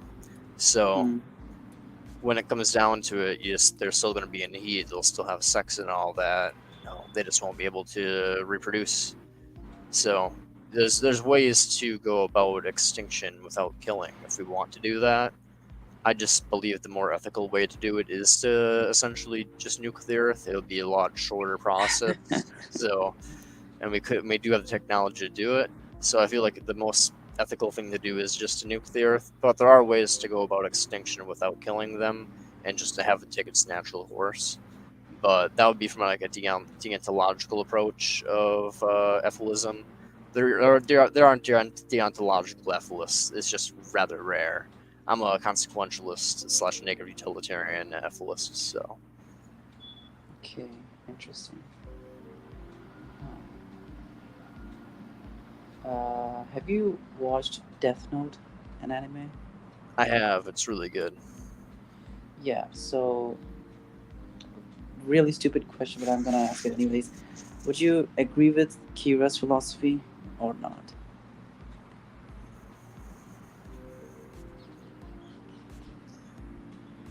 I think he takes a little far just because he starts like getting kind of like, but yeah, I think he's kind of in the right.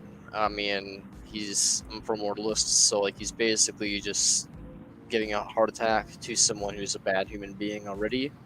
So it's kind of like, yeah, they're a negative human being. They're just taking up resources. If we know they're a bad person, they're like, you know, they're either not going to face justice from the legal system, or if they face justice, you're just going to be like behind bars, causing either crimes behind bars or not, and then we're just feeding them, you know, to sustain them for no reason. When, as I said, all human beings and all animals are better off in a state of non-existence either way. So even the best of people are better off non-existent, and these people are just behind bars, taking up resources. So yeah, it's like, you know, I think Kira / Light Yagami would be in the right to take the worst of people essentially, and then just have them have heart attacks and just die like instantaneously, like a snap of a finger. It's a peaceful way to go, and it's like one of the best ways a human being can die is just from a heart attack. It's just like snap of the finger, you're dead, and you know, it's pure utility. But let's say. But can we really measure the utility in that world? Because let's say if something happens that you're not even sure if it's bad or not, you will still be like living in the pain / suffering / confusion if that Kira is going to kill you. So is that, you know, in a utilitarian way of speaking, a better world before Kira? It depends. If everybody is truly informed and aware, then they. I mean, in the environment, in the world of Kira, it really depends what you mean, because statistically, there was a bunch of people in the show that were like, "We love Kira. Like, crime rates have dropped. I'm not a criminal, so therefore, I shouldn't worry about it. Kira only targets people who are on the news." Of course, like, you know, people are purposely putting people onto the like witch hunting and stuff like that. But if we were to assume that the witch hunting never occurred, you know, then yeah, I feel like it's essentially just like a god figure actually taking divine justice into their own hands and ending people who, you know, ending people in a peaceful, quick manner who, you know, would normally not get any justice on Earth. So, and especially if you take it on the primordialist perspective, where it's like people, if they're fully informed and educated, would know that it's a good thing to die, then, you know, it's basically just people would be like, oh well, you know, I just, you know, well, they'd be hoping to get cured, basically, you know. They'd be like, please take me out of my duty to relieve suffering, you know, like honestly, like they would hope they accidentally commit a crime and get cured, you know. They'd be like, I have the duty to not commit the crime, but if I do commit the crime or get blamed for the crime and Kira kills me, you know, at the very, it's like a relief from the suffering / duty of life. So, like, that's basically how I look at it. I see. Let's say in the future. Wait, hang on a minute. If let's say, can you remind me again? Is having children when we have already adopted everyone bad, right? Is that from your point of view, right? Yeah, assuming we're not trying to take the route of long-term extinctionism from the deontological point of view, where it's like we're genetically engineering things. Because if we're taking that route, we might need future generations of people to be around to extinct animals, like scientists and stuff that go around, like, editing genes and stuff. In that case, it would be consequentially acceptable to bring people into existence, because they would be preventing more suffering in the animal kingdom on the whole. Yeah, that would be like the whole Martin Luther King argument, right? Basically. Okay. But that would be that'd be really rare cases, and that would be like only if society decided to do that. And I personally, as a consequentialist, think we better just nuke the planet.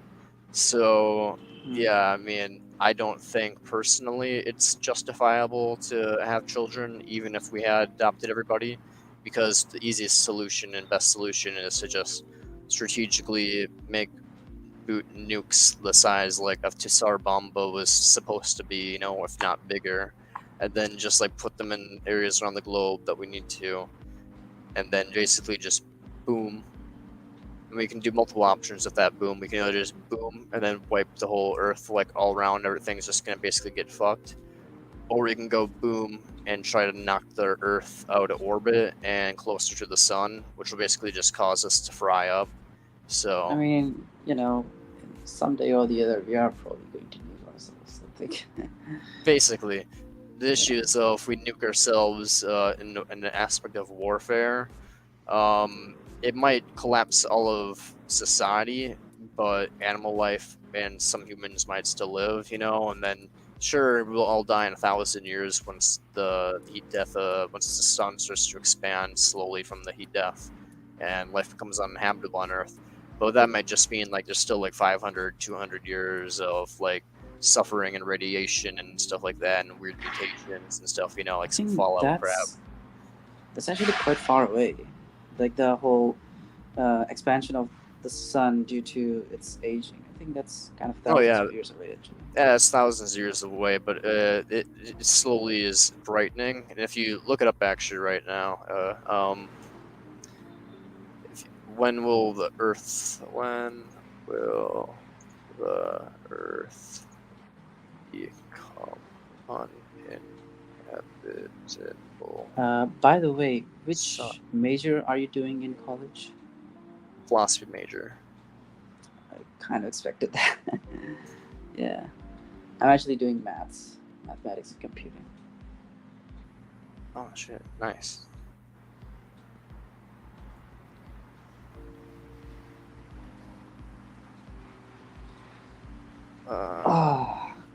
Trying to find it.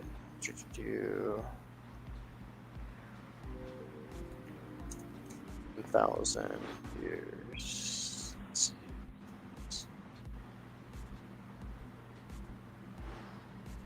Do you have friends who also agree with you on that in the class? Or is it like a kind of not that popular opinion in philosophy? That's what I'm asking essentially. Oh yeah, no, it's not popular at all. Most people are completely just like antinatalism. That's way out there, bro. Like extinction means like everything's gone, bro. Like that's bad. And I'm like, but why is that bad? And they're like, because no one is there. And I'm like, yeah, that means no one's suffering. And they're like, but there's no one there. And I'm like, you guys are literally philosophy majors. Holy shit. So yeah, there's it's either they believe I go to a Christian college for the record, so it's like I think people are kind of I'm not Christian, by the way. I'm an agnostic atheist / pandeist, so don't worry, I'm a nihilist. Nice. Pandeism basically is just the idea that this idea was created by Philippe Mainlander, a German pessimist, basically he believed that like God committed suicide and by like splitting himself up. Yeah, basically, yeah. He basically believed God was perfect and it was like a singularity of like the multiverse. Like you know how like is like if you ever heard like the MCU like the multiverse, like how it's like every action break causes like a split, you know, like that type of thing. Yeah. It's like imagine that, but like the multiverse is God and it's like sentient essentially. Like it's completely aware of itself and it's like contained in like a single point, which is like a being.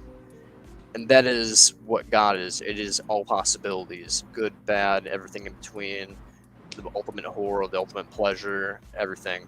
So basically, God is perfect. God doesn't need to create anything. God literally is everything. So God has nothing to do besides exist or not exist.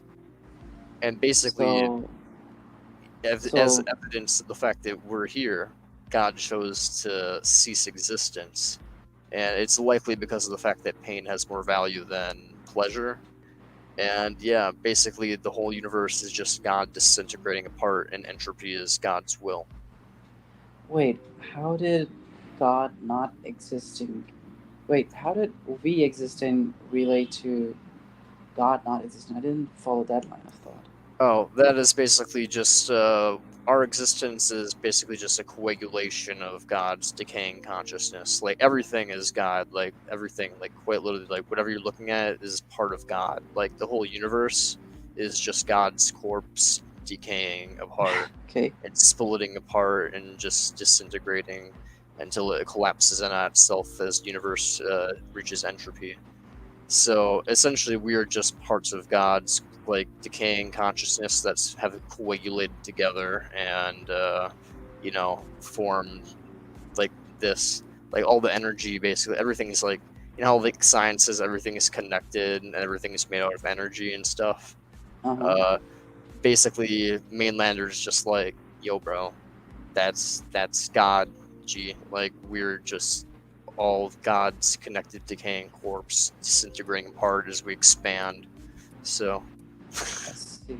So Mainlander was a beast. He took his own life like literally like 2 weeks after he wrote his book. Like he was a madman. He wrote his book, hung himself off of a copy of his books, and then his sister was like shit, and then took his notes and then finished writing the rest of his book, and then she also took her own life. Honestly, yep. Basically, the Philippe Mainlander is an absolutely wild history, and I can't wait for his book to be translated into English in 2 months. So it's like 200 years old, so it's finally being translated into English, and I'm like, I can't wait. But yeah, hopefully we don't see another suicide by the translator. Yeah. Hopefully the translator doesn't do anything funky. But honestly, like straight up, he wrote about like basically, if you ever heard of Arthur Schopenhauer, he believes in like the will to life. Yeah, I heard about it. Philippe Mainlander believes he was inspired by Schopenhauer, but he believed in the reverse. You know, he basically believed the will to death. So basically believed all things have like some level of suicidal ideation like baked into the core of themselves, like the nature to like destroy other beings and to destroy themselves, essentially to like achieve all like God's will of entropy and destruction of its consciousness. So yeah, he basically believed that like suicide was like his book is called The Philosophy of Redemption. And he basically believed that suicide was the ultimate form of like human redemption. So it was a wild dude. Have you heard about the Camus' 3 solutions to life? I have heard of Camus, and I think I've heard of his 3 solutions to life. I don't remember what they are or like any of the details. Yeah, it was like 3 things that you can do. First is suicide. The second is believe in God, which he called philosophical suicide. And the third is believe in absurdism. essentially. Yes, absurdism. I remember this guy. Yeah, It was Albert Camus. Yeah. I have problems with absurdism just because absurdism kind of denies that there's any ethical values going on whatsoever, and I think that's silly because I think experience generates value. I agree with the whole idea of like absurdism being like, well, there's no difference between a small universe and a big universe and all that type of stuff. Like that's absurd, and like I agree with a lot of aspects of absurdism, but I don't agree with the idea that like nihilistic the nihilistic aspect of absurdism. I don't agree with. I don't. Wait, did absurdism actually go into ethics, so as to say? I remember it was strictly limited to the meaning of life. Like, did it? I mean, perhaps. I mean, it might not have. I mean, actually, yeah, you might be right. I guess, like, yes, you could say life has no meaning while also saying. I guess it's just like my main disagreement was just the outlook of like life being something absurd that you should like be very stoic about. Because I don't know, I just think life's a horror show, and it's hard to be stoic about it. But yeah, at the same time, I do agree I agree from a utilitarian standpoint. It's good to be a stoic. I also agree. Think it's hard to recommend that. It's a dangerous line to tiptoe around. I see. Okay, interesting. It's like it's weird. It's I don't know. It's kind of like Marquis de Sade and sadism. It's like, you know, it's good for the self to be a sadist, and it's good for the self to be an absurdist. But there's risks with being an absurdist or a sadist that I think come along with it. Just the mindset of like the whimsical like dismissal of things kind of allows for immoral actions to potentially take place, even if you're not the one directly causing them. I mean, I do think it's a good thing to have like the absurdist mindset to some extent or another, but I think it can also potentially be dangerous. Okay, interesting. Okay. By the way, as philosophy majors, do you study mathematical reasoning? A little bit. One of my teachers, we did like math, and we like did a lot of stuff involving like statistics and like politics, and like we like studied like. I don't mean math. I specifically mean a section in math that is called mathematical reasoning. So in that you talk about if, let's say, P is true and it implies Q, so what will Q be? Something like that, right? Like involving truth tables and stuff. Yeah, that we do that in logic. Loki, I haven't taken logic yet. Logic is something. That is something that we'd inevitably do. Yes. Okay, interesting. I'm not a big fan of logic, but why not? Why not? It's just I don't like breaking down like pain and suffering like into just like P's. PQ. I see that. It's just like I don't know. It's just like having my like, especially knowing like people that have like gone through extreme suffering like myself. It's just like, you know, I can't break down their suffering into like PQ equals blah blah blah, and just being, it's like, no, it's like you have to like genuinely ask yourself, like, is what my life is generating, like, is anybody's life, like whatever you think is like, if you don't think your life is the greatest life, or if you think like your life, if you would like trade your life for someone else's life essentially, and their life is better than your own apparently in your mind, because I wouldn't trade my life for anybody else's, but if your life, you would be willing to trade your life for someone else's because you think their life is better, ask yourself, like, if I would have a child right now, if I could create a new being, they could be either that guy right there, or they could be like a cancer patient, or like one of the other like many other beings on the planet, you know. Could you repeat the last one? Yeah. Basically, if you're willing to, like, it's basically like if you have the Wheel of Fortune of like all the different like things you could land on, you know, Mm-hmm. and you're hoping that like it's gonna land on someone like you or like whoever the perfect ideal person is, you know, in your mind, versus acceptable beings that you would love and care for still, you know. Or like, you know, Jeffrey Dahmer, or like some person who has cancer, or someone like you'd still love the person with the cancer. I'm not saying otherwise, but I'm saying that the people going through massive amounts of suffering, people who will cause suffering, like you're taking basically like a massive risk when you spin that wheel to like create a new life.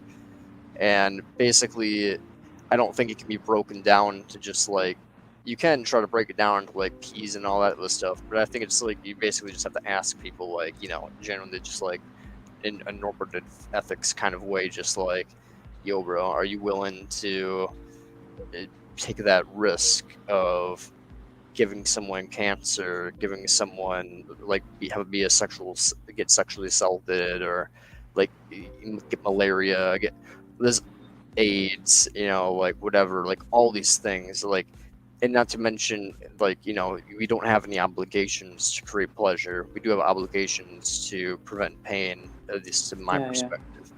So, you know, it's like if you put all that into account, it's just like, it seems to me like we could put it into like a truth table or whatever. That it's just like, But you said that we're taking an incredible amount of risk whenever we bring a new life into this universe, right? But couldn't you say, let's say, well, actually, you know what? That's stupid. Never mind. Do you believe in, and I know it's gonna sound incredibly stupid, but I'm gonna ask it anyways. Do you believe in reincarnation?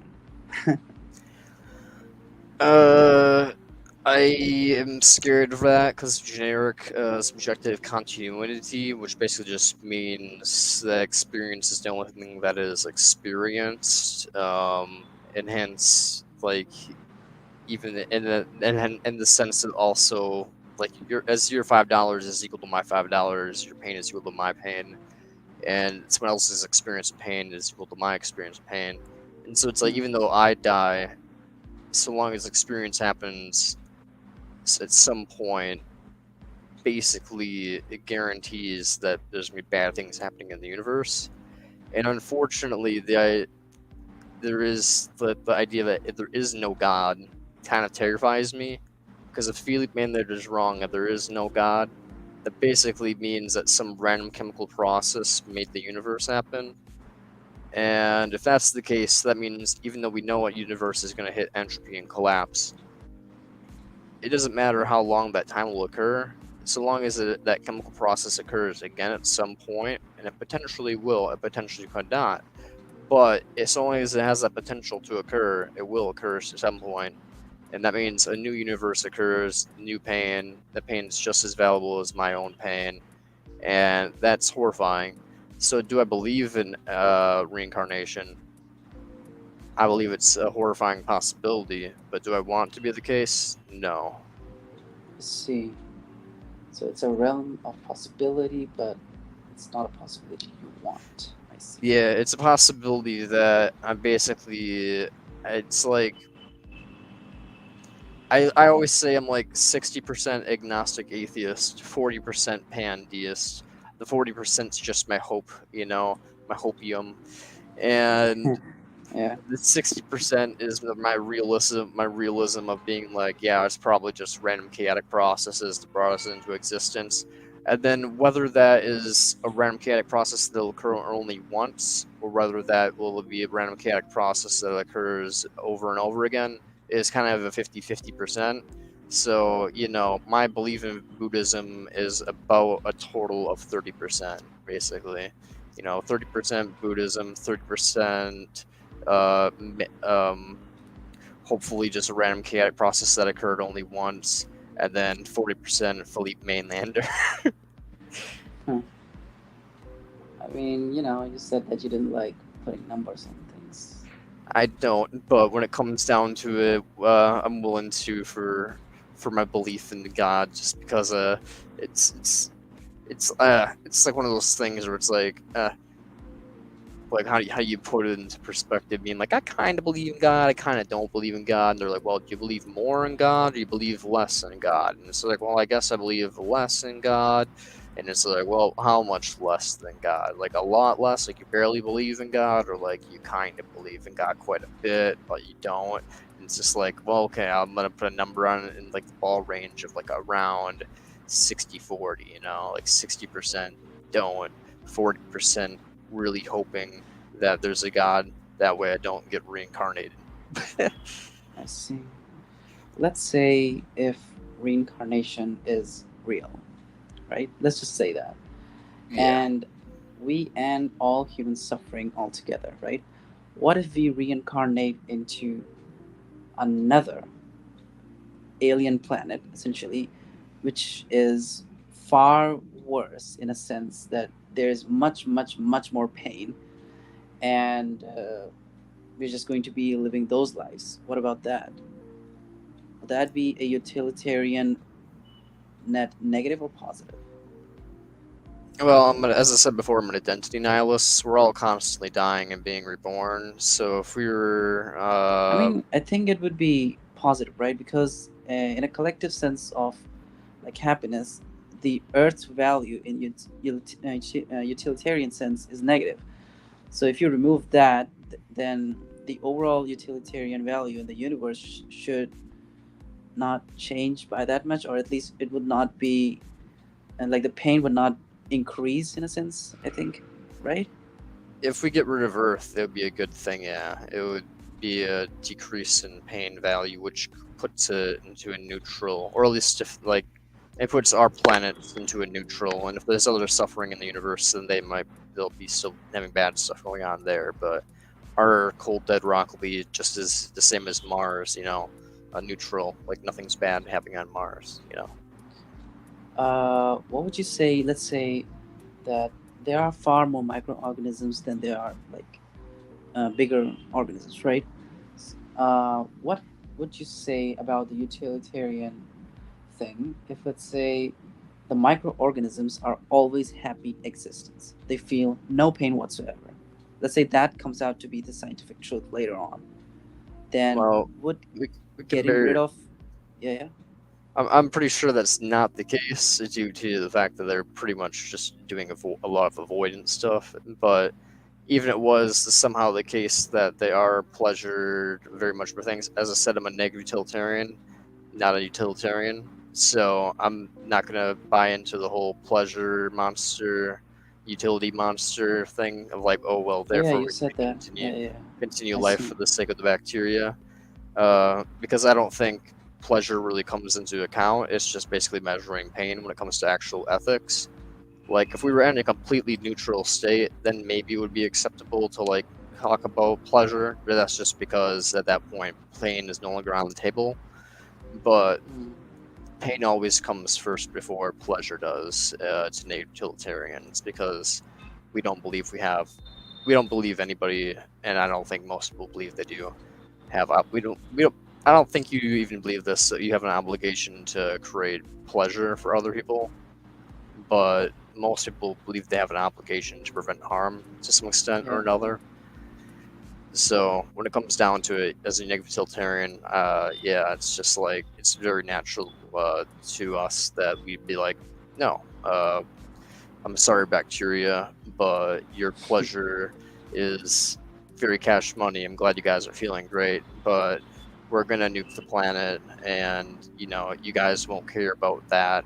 You'll just be like all orgasming in your pleasure states, and then just you know, blast it off the face of the earth. And I mean, they won't feel any pain anyway, so why not blast them anyways? You know.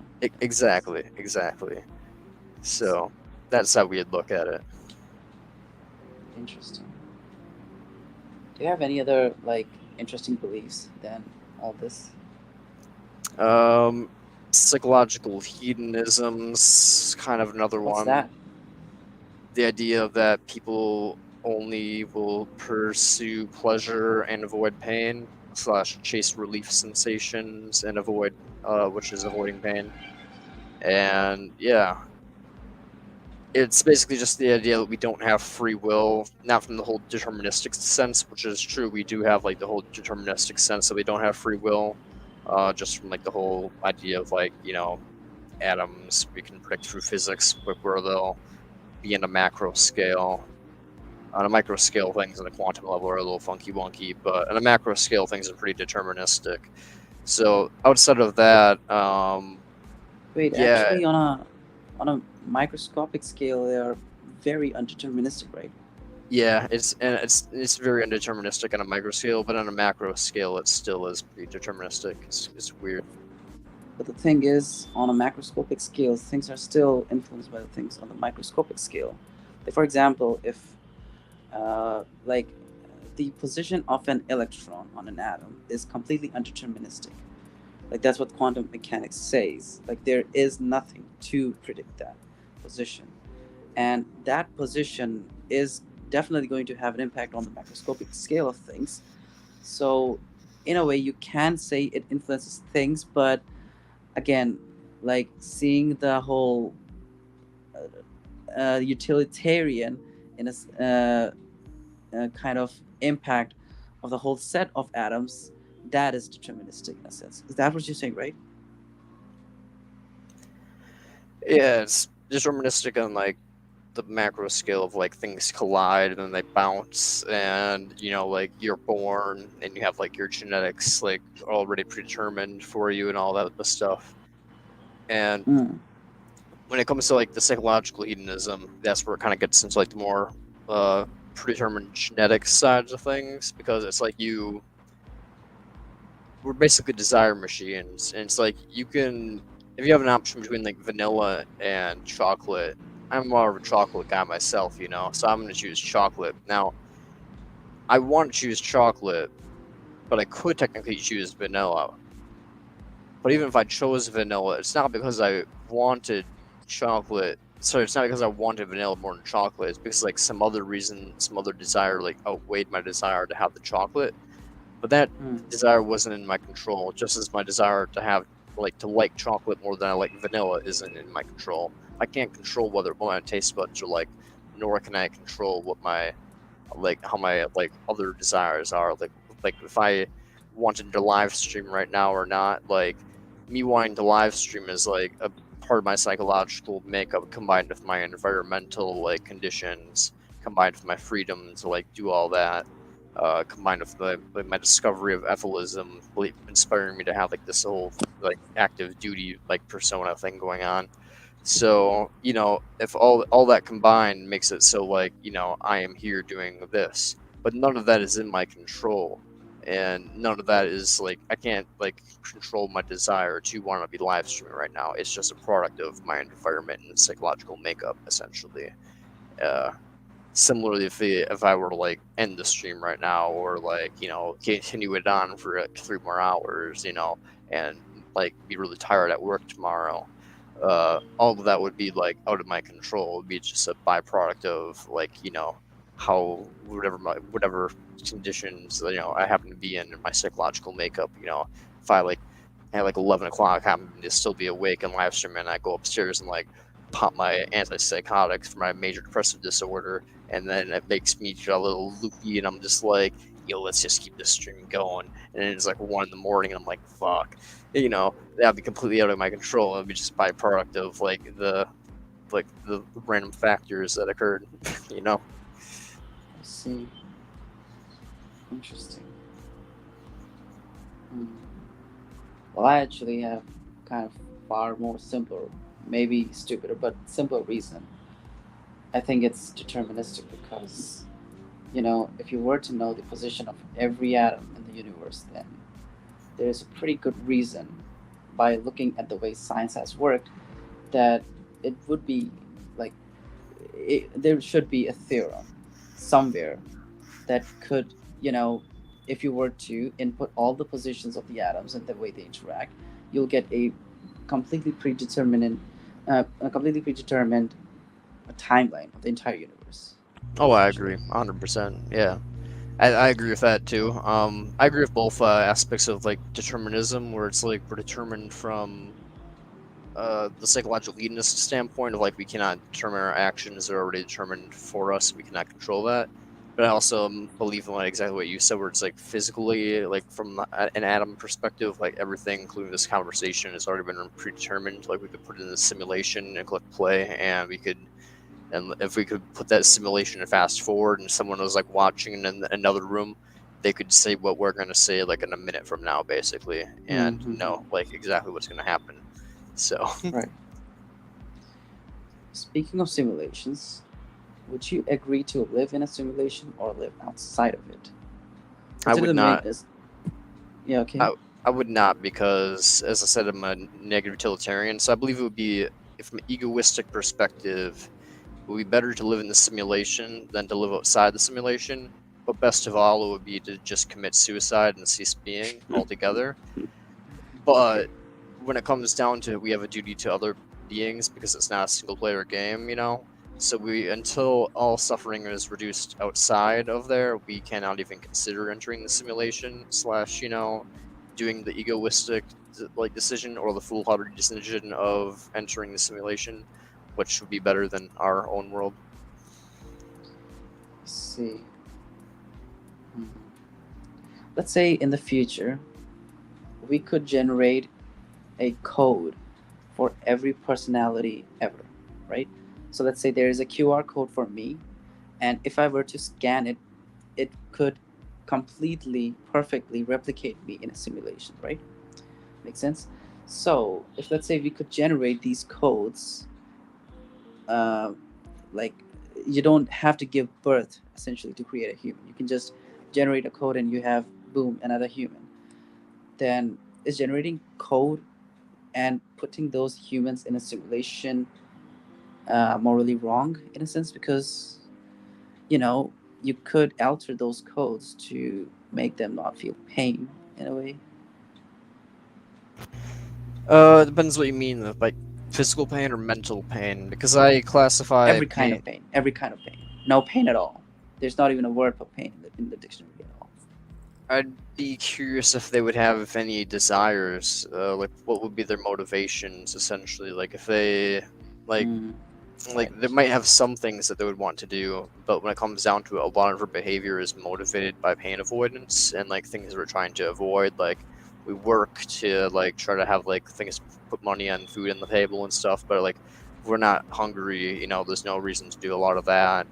And it's like a lot of aspects of like what we're doing in life is just like we're social because we like have like evolutionary programmed into us to like being anxious if we're not social, and like feel depressed and lonely and all that stuff.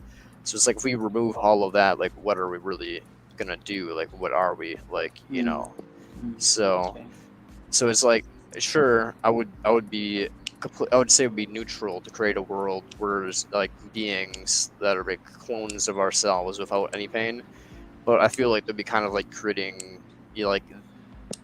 creating like a DNA clone of me, and then like taking my brain and scrambling the fuck out of it, and basically just having like a vegetable me, basically. So it'd be me, but like in all forms physically, but in like terms of like my actions, like I would just be like stationary, just like there's no real reason to do anything. Like similar to like the whole idea of like Mainlander and the perfect god of like like he can only exist or not exist. I think it'd be kind of like that, like it would be just like I'm indifferent to everything right now. Like I'm already good, so it's like why do anything? Let's see, I agree on that perfectly. Like if you don't have any emotions, then there is no reason to do anything. I agree. Let's see. That's the thing. Like you have been dealing with this whole philosophy stuff for a long time. I just kind of have a hard time remembering stuff or, chaining things together. Oh no, it's completely cool. I'm glad I can help you out, like piece it all together and stuff. That's why I'm doing all this live streaming stuff to help people out, Yeah, that's great. It's really helpful, actually.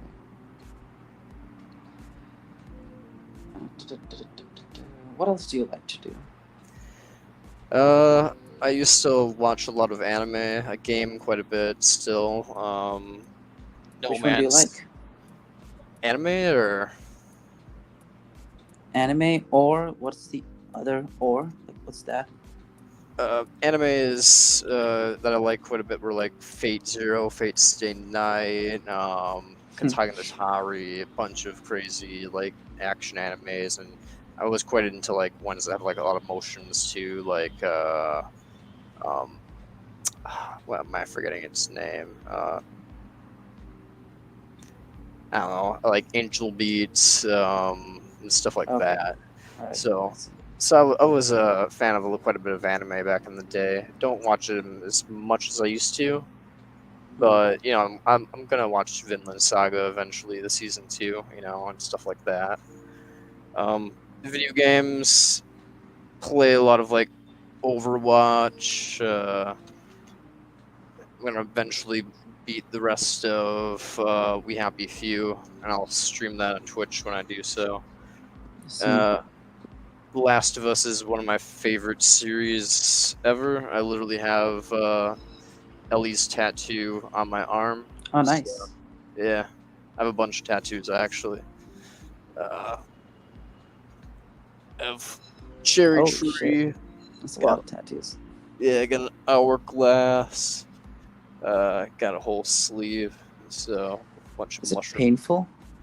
Yes. But I got a lot of them before I was a Navy utilitarian, and when it comes down to it, yeah, last time I was getting a tattoo when I was a Navy utilitarian, I was just like thinking the whole time, like, is this really worth it? I'm just like sitting here like, yeah, but like in terms of my like mental insecurities and just like the aesthetic of being able to look down at my arm, and be like, that's fucking awesome, you know, that boosts my ego. So when it comes to the ego boosts, it like balances so it's a out. net positive, essentially. Essentially, yeah. So even though it was like physically painful, mentally speaking, it relieves other forms of pain to balance it out and increase my odds of like being socially approved of in certain areas and spheres that I like to be in. So I see. plus I just like the look of it. It's awesome. So Yeah, right. My parents would never consent to that. Actually. no, that's understandable. My dad was like, "You're never getting a tattoo," and then my mom was like, "Okay, you should let him have a tattoo." And I'm like, "Yeah, let me have a tattoo." And then I got a tattoo, and then I got like a bunch more. So Yeah, sneak your foot into the door, kind of thing. Huh? basically, Nice. I still need to finish this one because I haven't colored in the waterfall right here. And I haven't covered in the waterfall on the other side right over here either. And they're not gonna add in a bunch of clouds up by the cherry tree right here and up in here to like basically have like a sunset going on. So, but he's kind of scheduled out for like a whole entire year. He's kind of a world famous artist, so it's yeah, it do be. How expensive was it? So far, this has gotten around $2,000 for the sleeve alone. Shit. If you include like all of my tattoos, it's probably closer to like 3,000. So Yeah, no way. yeah, basically like a car, you know. Yeah, basically a car. Basically like a used car. So. Let's see.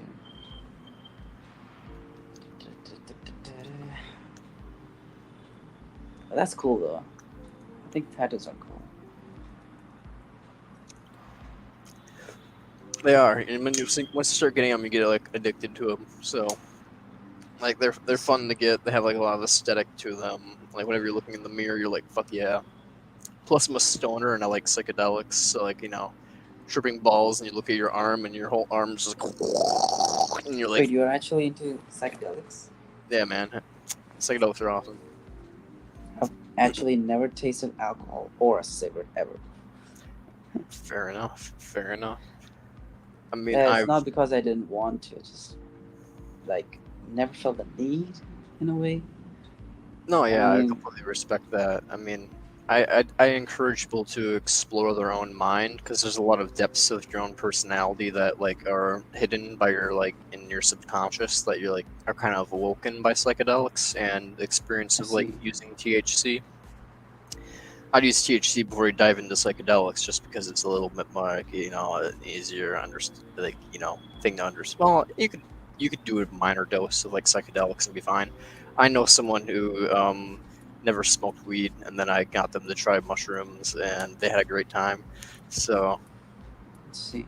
but Actually, I yeah, would rather start with alcohol. I think like there's no friend in my group circle who hasn't like had alcohol before. I'm the only one left. oh yeah, alcohol is easy to handle. It can when you try it for the first time, don't go too crazy though. I mean, you might get like a headache and get withdrawals. Not withdrawals, but like if you get ejected, you'll get withdrawals. But if you I see. if you go really hard, you'll get like massive hangover and headache and stuff. So you want to like stay hydrated. But yeah, I mean, I'm a wine guy myself and champagne guy. So if you do try alcohol, I recommend you try Chardonnay. So But actually, I did have wine, but it was a non-alcoholic one. It was from Jacob's Creeps. Have you heard of that one? yeah, I think so. Yeah, I hated it actually. It Oh, tasted like gargle water. was it dry or like It was a bitter? red. It was a red wine. I don't exactly remember. Like I'm not too much into this stuff, so I don't exactly remember what it was. But essentially, it was non-alcoholic, and it was like a very beginner's level stuff kind of thing. Hmm. Like yeah, let me, just a second. I will look it up. What was that exactly?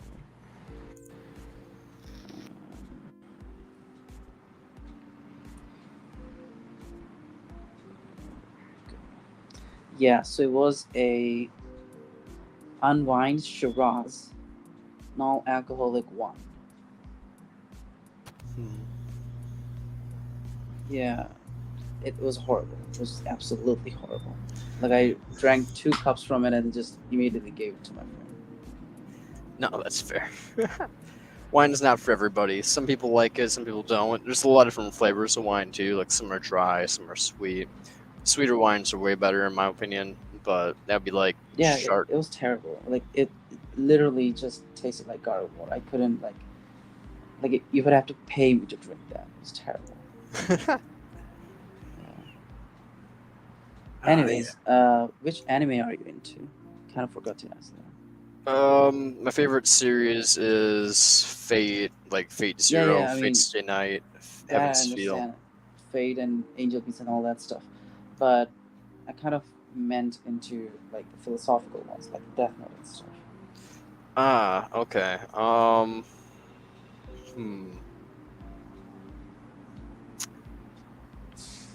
I don't know.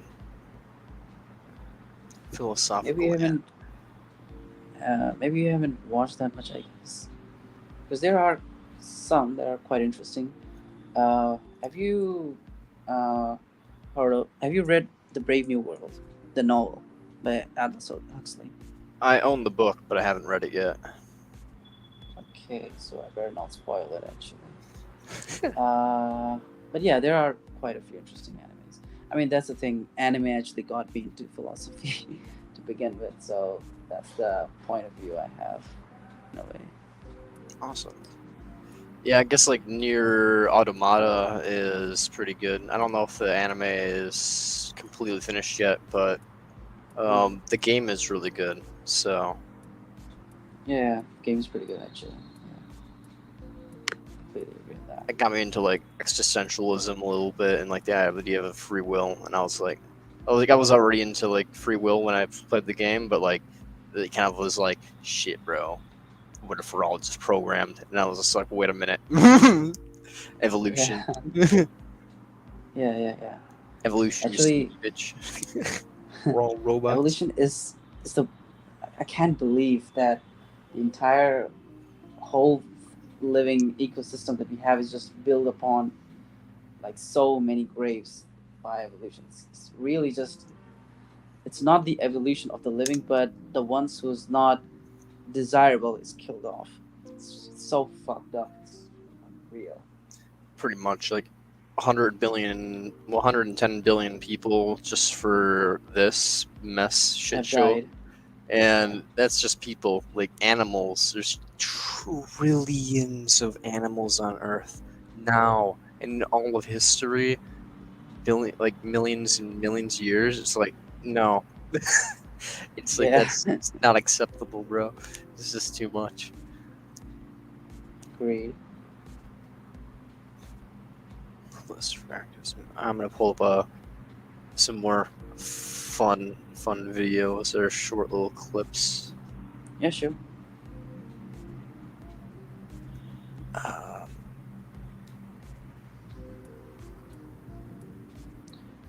Can I ask you something? Yeah, go for it. How would you describe a psychedelic experience to me? Depends on the psychedelic. Mushrooms. I mean, what's the most extreme one? DPT. See, how was that? I've done it a couple times. It depends on the dose. I've microdosed it, and microdosing is weird. And then the more you do it, it gets really pleasant and it's nice. On medium doses, it's uncomfortable, but can be kind of fun. On high doses, well, medium to high doses, you can be lucid enough to remember some things, and it's really fucking scary. And on the come up, it's horrifying, like pure terror. It feels like you're dying and going insane at the same time. Like your whole body's overheating, having hot flashes, cold flashes, tensing up, everything. Basically, you feel like you're dying, pretty much. But then once it peaks, you go into the most like unbelievable experience you can beyond description.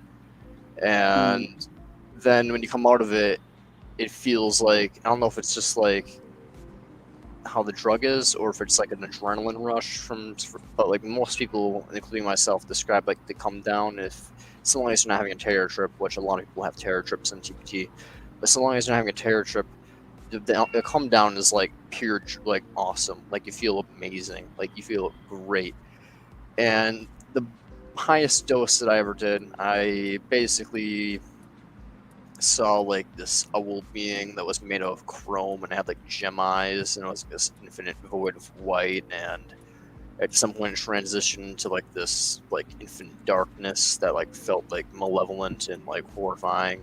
That like snapped me out of it for a little bit, but I ego deathed for an hour and 45 minutes. So imagine being passed out on the ground for like an hour 45 minutes in like a psychedelic realm. So yeah, it's probably basically eventually like a Buddhist monk meditation state there for like an hour and 45 minutes, which is one of like the longer ego deaths I imagine for like DPT.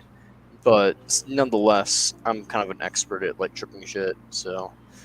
But most people only ego death and DPT for about 20 to 30 minutes, I'd say.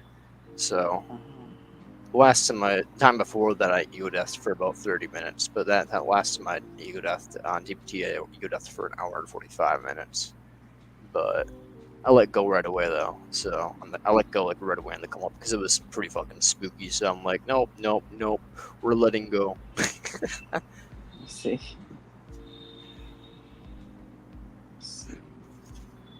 Letting go basically just means like letting the like stop focusing on anything, you know, and just like let like the visuals take you and like all the sensations of your body like overwhelm you, and like stop like trying to fight and stay focused in reality, and instead just let all the visuals just like melt over you. And that's what it means to like let go. It's just like stop caring and stop trying to stay lucid. So I did that like within like the first like 15 minutes last time, and that basically allowed me to like transcend into like the most like trippiest state I've ever been into. It's hard to describe. Sounds insane, dude. Yeah, well, I highly recommend people try DPT, but I highly recommend people try other things before DPT, like shrooms or LSD. LSD, I did like 7 tabs once, and I saw like hieroglyphics made out of like Egypt, like so like code running down the walls that are like made of like hieroglyphs. I saw like the table like transform into like a beach made of like the most crystal clear water with seashells and stuff.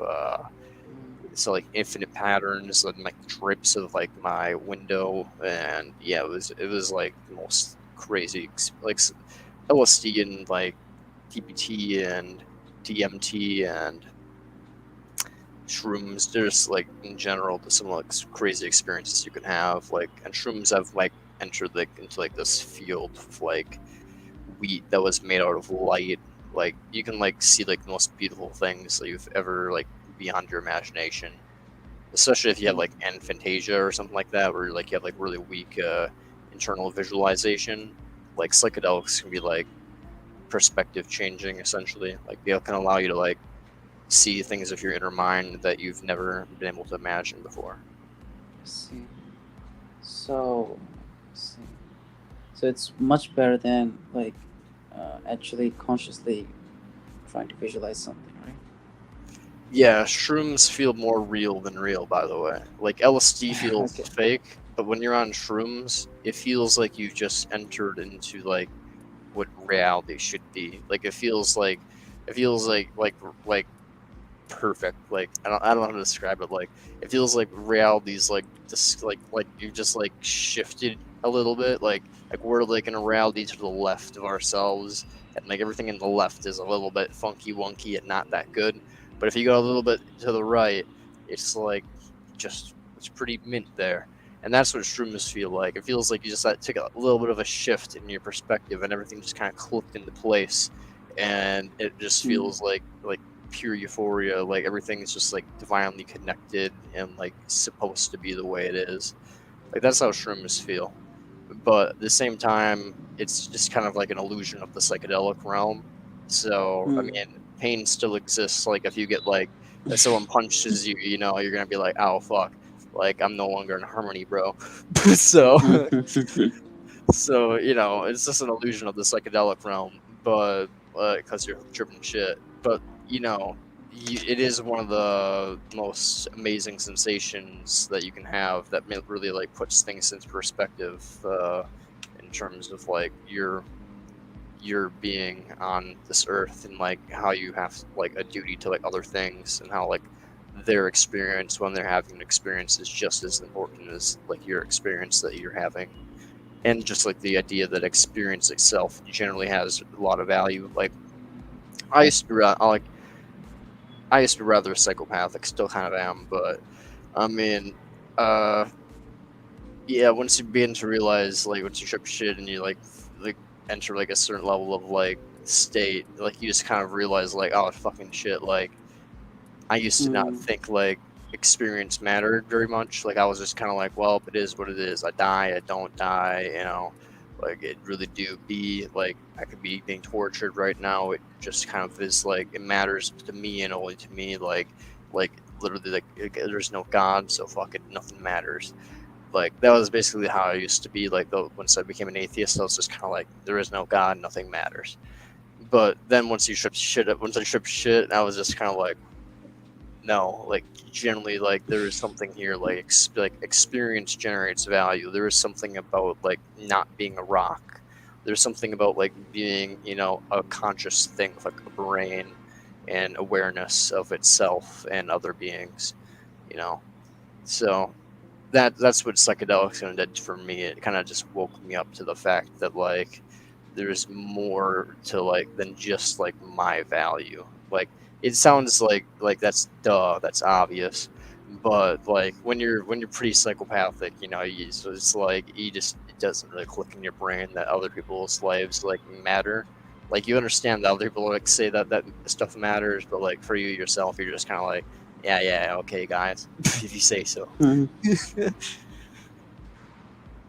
see. There's some experience not being a rock. Huh. Yeah, basically, you know, like rocks don't have experiences. There's nothing to be like a rock, you know, like rocks are just rocks and plants are just plants. There's nothing to be a plant. Like plants don't have like experience whatsoever. And some of Mm. like microorganisms, like they're just doing things, but there's no like actual sensation behind it. There's no really weight behind what's going on there.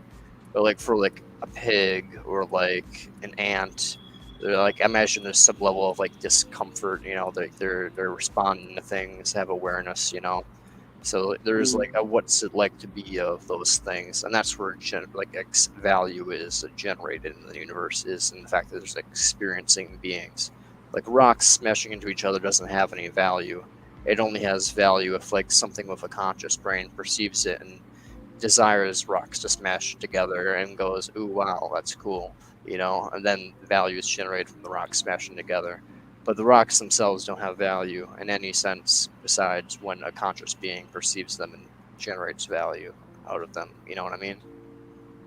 A conscious being sees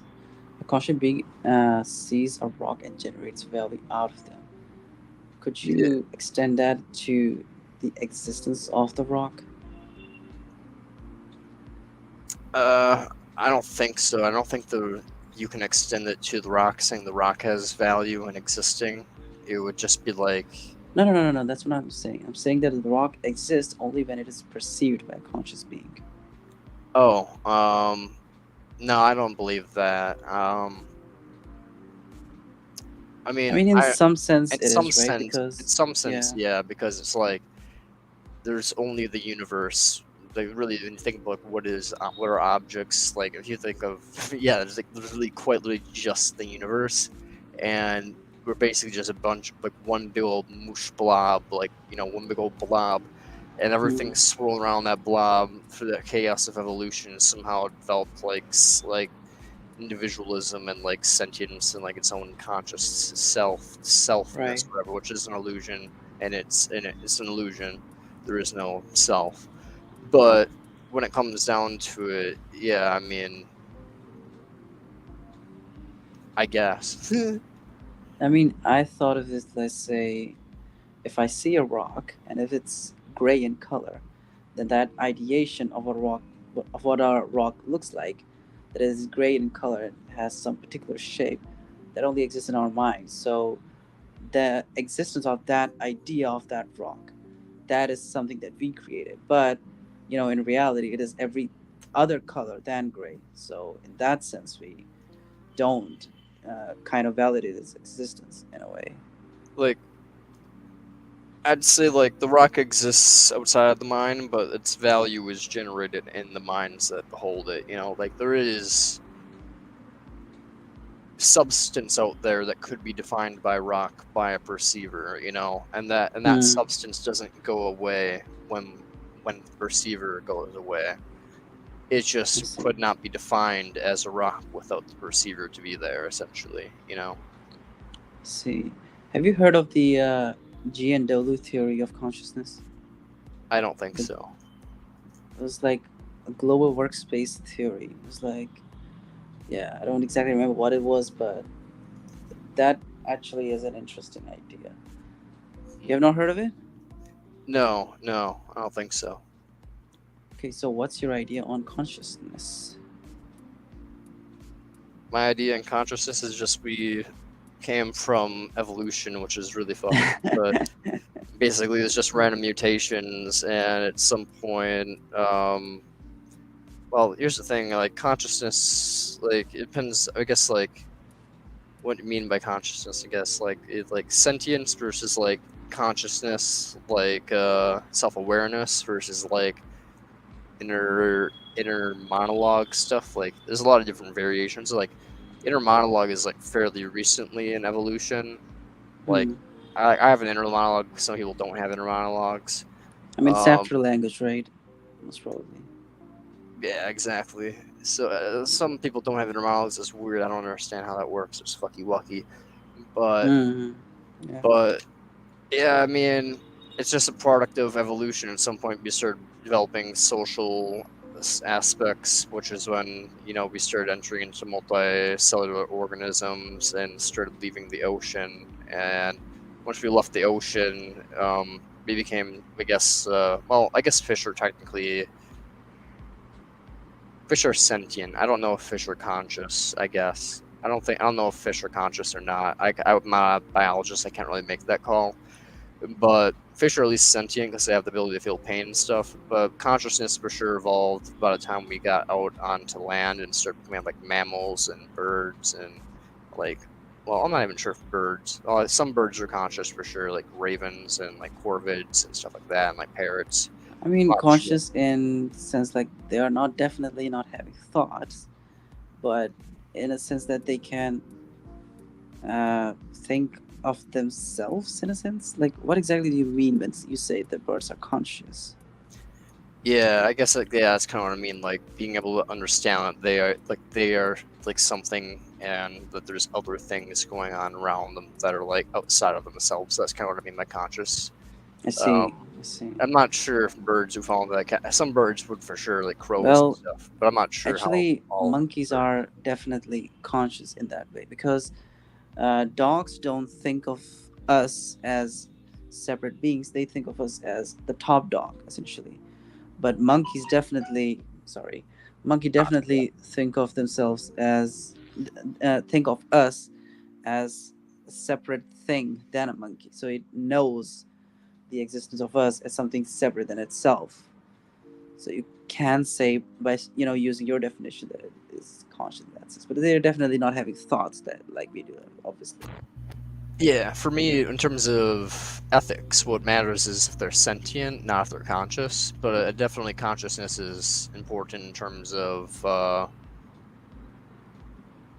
not necessarily moral responsibility. I don't want to say that because I don't think anybody is moral responsibility, technically speaking, because there's no free will.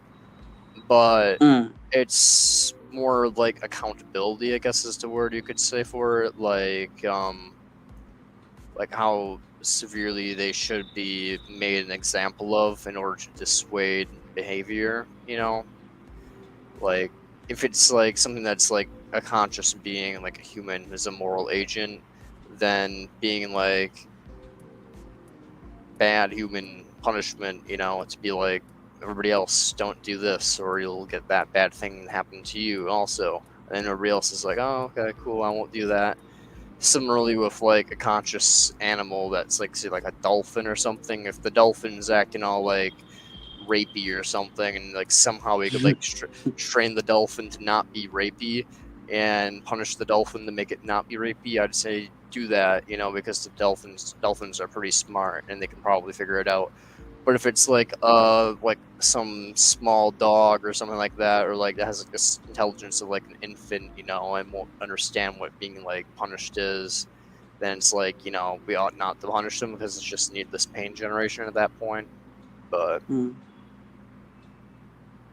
that's kind of where consciousness comes into terms of like ethics and like what we ought to do and ought not to do, in my opinion. I see. I think I've already asked you this, but I'm just going to ask you again anyways. Let's say if we program the females, right? It's just purely theoretical. I don't mean anything by this, conversation. No, I got you. Yeah. Let's say if we program females to kind of not being bothered by being raped. Let's say they don't feel the pain in a way. So in that scenario, would it be bad? From a purely utilitarian standpoint, no, it would not be. I don't think so. So, I mean, it just feels messed up to even talk about it that way. Yeah, exactly. Just because, like, it's not like in reality you would not. It would be unethical to even go about engineering that, and there'd be no reason to. And from like purely identity nihilism / moralism standpoint, you'd be just generating pointless values to prevent. It'd be basically just like doing pointless need machine stuff to like which just generate more pain. So I would never advocate for that in any possible world. But in a purely hypothetical sense of like a pocket dimension where it's just like one person who's like some mind slave that doesn't give a single shit, and some sadist, and those are the only two beings in reality. It's just basically this person who's programmed to not give a shit, and just like, yeah, man, like, I could be doing the laundry right now, but instead this man is forcing himself upon me. But, you know, really when it comes down to it, there's nothing really better else to do at the moment. You know, like, if that's like the person's mindset, you know, like, hey, I can't really say from a subjective point of view that it's a bad thing for them from a subjective point of view. Objectively speaking, again, as I said, all life is horrible and everybody would be better off non-existent. But subjectively, from their point of view, I mean, they're completely indifferent about it. So from a consequentialist point of view, it'd be like there's no reason for the guy to rape or not rape the person because they would basically be completely indifferent about it. But that's just a pure hypothetical pocket dimension thing, and you know, not advocating for anybody to do that to like someone who's like in a coma. If someone's in a coma or like a corpse or something like that, there's other people in the world. This is not a single player game. Don't go defiling people. You know. Wait. Wait. Wouldn't utilitarians say raping a corpse is fine? In a pocket dimension sense, yeah. As I said, similar with like the person who's like, you know. But in the real world, why is it bad in the real world? In a utilitarian sense, way of speaking. If like it was like in Siberia or something like that, and no one else knew, it probably wouldn't be bad from a utilitarian point of view. But from the point of view of like in general, people would be very upset about, you know, the relatives being desecrated and stuff like that. So yeah, utilitarians' point of view thinking says that you can rape a corpse, but just don't let anyone know about it. Essentially, from a utilitarian/utilitarian point of view, if no one were to find out about that, no one would technically be harmed, and only I guess someone would potentially have stress relief or benefit from it. So if no one ever found out, then it would be purely beneficial to one being. So yeah, from a utilitarian point of view, it would not be a bad thing to defile a corpse if no one ever found out. But the instant someone finds out, it enters into negative value and becomes a bad thing, more than whatever pleasure you got from your orgasm. So yeah, it becomes a risk assessment thing where it's like you're probably, because that's what everything is in utility, is just like risk assessment. So in the real world, no, you should never defile a corpse because there's always going to be a risk that someone's going to find out and be really disgusted by it, and then it ends up being like a bad thing. But in the pure hypothetical sense, you have like, you know, a philosophical discussion. Yeah, it would not be a bad thing, and you know, those weird cases where it's like, you know, you're in Siberia and it's just you and some nameless person that no one knows about, you know, and they happen to die by natural causes or whatever, and you're just like, well, I finna want to bust a nut, homie, and you're like, ugh. And then you just like leave them there and just walk off, you know, and you get rescued, you know, and no one finds out about it. It's like, you know, you can't really say that anything really bad occurred there because frankly, I mean, for anything bad to occur, there should be someone who knows about it. Exactly, someone has to be harmed essentially, but if no one's harmed, then nothing bad occurs essentially. So. By the way, is anyone actually listening on this conversation? Like, holy shit! Some people were listening in the conversation. Some people, I think, once we started talking about defiling corpses, kind of ducked out. But what the fuck? They were just like, "Excuse me." There's one person watching, unless it's you, but okay. Let's see. But I think no, there's another person watching. So no, someone else. At least like, one person is watching. To the other person, it's only theoretical, alright? There's nothing about this conversation that is supposed to be taken practically. Exactly, you know, we're all about ethics here, you know, join the vasectomy club. We're all about being good people here, but when it comes down to pure hypothetical things, I'm a philosophy major and I'm willing to have dark conversations because I'm a fucking psychopath, so. Let's watch this awesome video. Well, actually, say what you're gonna say quickly first. Sorry, what? Say what you're gonna say. I was gonna say we should watch this video, but okay, let's watch it. Actually, it has been like delaying it for like a fucking hour actually at this point. Let's watch it. No, it's completely cool. Anything for conversation's sake, you know. I was just gonna watch this because we're in a little kind of conversation lull for a bit there, but then, you know. Okay.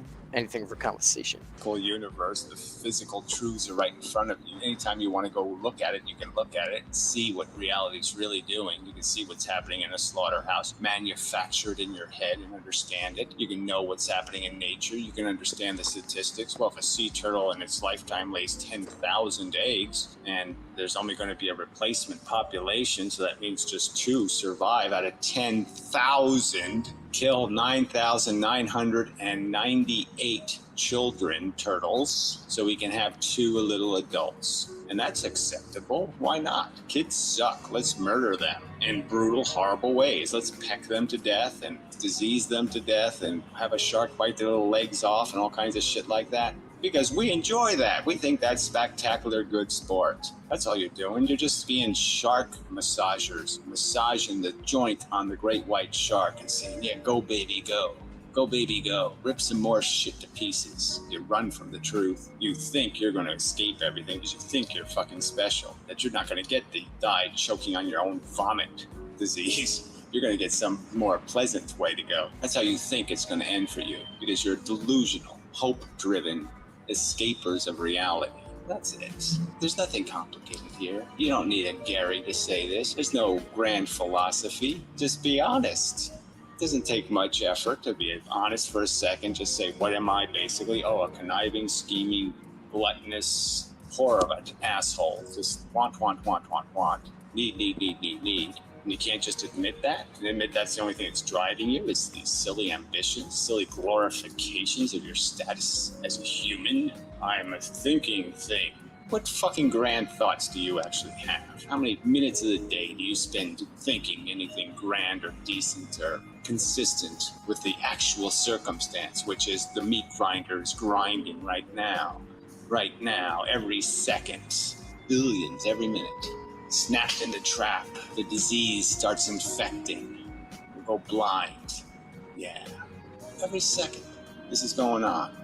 And you're just doing your tap dancing bullshit. You are so embarrassing your intelligence. But yeah, you're too stupid to know it. The truth is dismally bleak that all of this pain, all of this has been going on for 300, 400 million years. Things have been going, ouch. Gross torture has been endured. And this, you think you're winning. Oh, we have NASCAR and real kickboxing, and we have lots of stupid... We can watch Donald Trump fire people. You're just so fucking spectacular. I mean, that's so worth all of the fucking suffering that has been endured on planet Earth. You're just such a magnificent tribute to the process of evolution. Dumbasses, just dumb little butt fucking retards. It's pitiful. People just have to make this simple concession that I'm addicted, I'm here, I want to live, but I don't need to force the game. I really don't. I'm not going to be winning in the future. Statistically, you're going to lose in the future. There's going to be more people being ground up by the industry than are going to be owning the industry. Tiny percentage of the human race that lives in grotesque comfort, while most of the human race lives in squalor and brutal, tyrannical, trying to think of a better word for work. I don't even want to call it work because some of it is so silly in the sense that the work is just so futile, picking rocks out of haystacks. And you're defending it. You fuckers, you can't say, okay, no mas. It's too messy, too expensive, motherfucker, way too expensive. I'm not worth it, you're not worth it. You can't say that? Nobody is worth the price being paid. You can't even justify the price we impose on each other, the birth defects we impose, the elephant man. Can you imagine living that life of the elephant man? I mean, everybody sees him at the end, but imagine the years of brutality. Imagine the experience of watching your face tumorize and deform, and knowing that with every new day, your odds of ever having a life are going further and further away. Any hope of happiness is drifting away. And you can justify it. You can say you're worth it. You're worth that price being paid. You think you're that fucking special. It's putrid. Like I said, you're an embarrassment to intelligence. Not to be able to recognize what we're caught up in. And to pretend there's a God or there's a quantum singularity where everything will all go, and everything will be okay then. You'll have your cosmic orgasm. Everything will be fine forever and la la. I love la, Amendum. la. He's just And you hilarious. fall for that shit? Yeah. And I'm supposed to do something other than mocking people? Mock the fact that I even have to say this to other human beings? That I have to sit there and explain to you? It's evolution. There's no God. There's no magical plan. There's no theory of, oh, it's all worth it because someday we'll sit in the clouds and play dominoes. It's laughable just how insipid the fairy tale is that you're living. The detachment from the reality. You're not winning. It's a big meat grinder. Interesting. It's a big fucking meat grinder. Basically, that's kind of just what life is. It's just an evolutionary meat grinder, and you grind it out and having mutations that pop out the other end, you know, and we just keep multiplying. Right. The thing is, I agree with every single justification you have to end off life, but I still, like, that seems a way too extreme to me, still. Like, you've been talking for hours, but still not convinced, in a way. Here, let's watch a pro-mortalist TED Talk.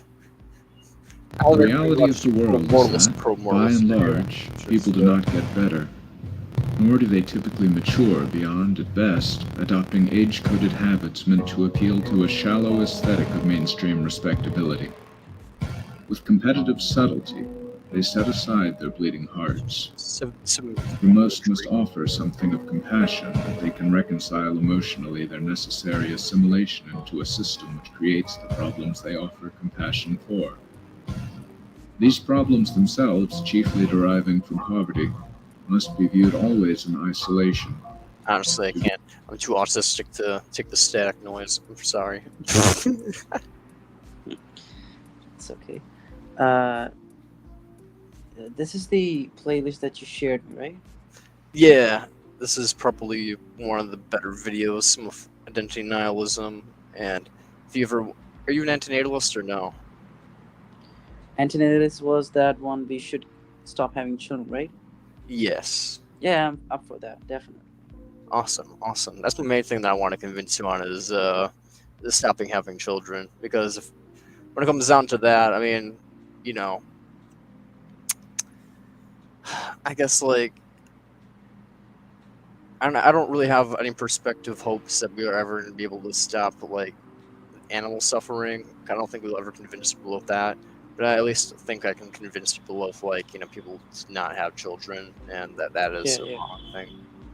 So, like, you know, that's at least my small goal, is to, like, convince people that having children is wrong. Not eating chicken, huh? That will take me a while. And that as well, yeah. Not eating chicken. Maybe this video is not as bad in terms of... Primordialism is a philosophical view that ceasing to exist is always a positive phenomenon. It recognizes that to cease to exist is always better for an individual than existence. Tell me if it's too loud, by the way. In fact, although philosophical primordialism always sees cessation as desirable from a selfish point of view, nowadays, primordialism also seems to describe the notion that there are situations in which it is selfishly profitable to continue to exist. The original primordialism, propagated by Jiwon Huang, makes it clear that ending existence is always better for the individual than continuing life, and that, assuming annihilationism, therefore assuming that death is annihilation, it is, other things equal, always individually more profitable to choose an earlier death. I consider such absolute primordialism to be a logically coherent view, well argued, and deeply rooted in pure existential pessimism. Jiwon Huang himself took his own life in his early 20s, as did the 19th century philosopher Philip Mainlander, at the age of 34, and probably like dozens of others who did not consider propagating that philosophy worth their time. Existential pessimism, in a way that seems to be rooted in our current understanding of a cosmos, claims that neither life nor conscious existence has any value in itself. The absolute of existence is a state devoid of ultimate meaning and purpose. There is a lack of fulfillment in the lives of sentient beings.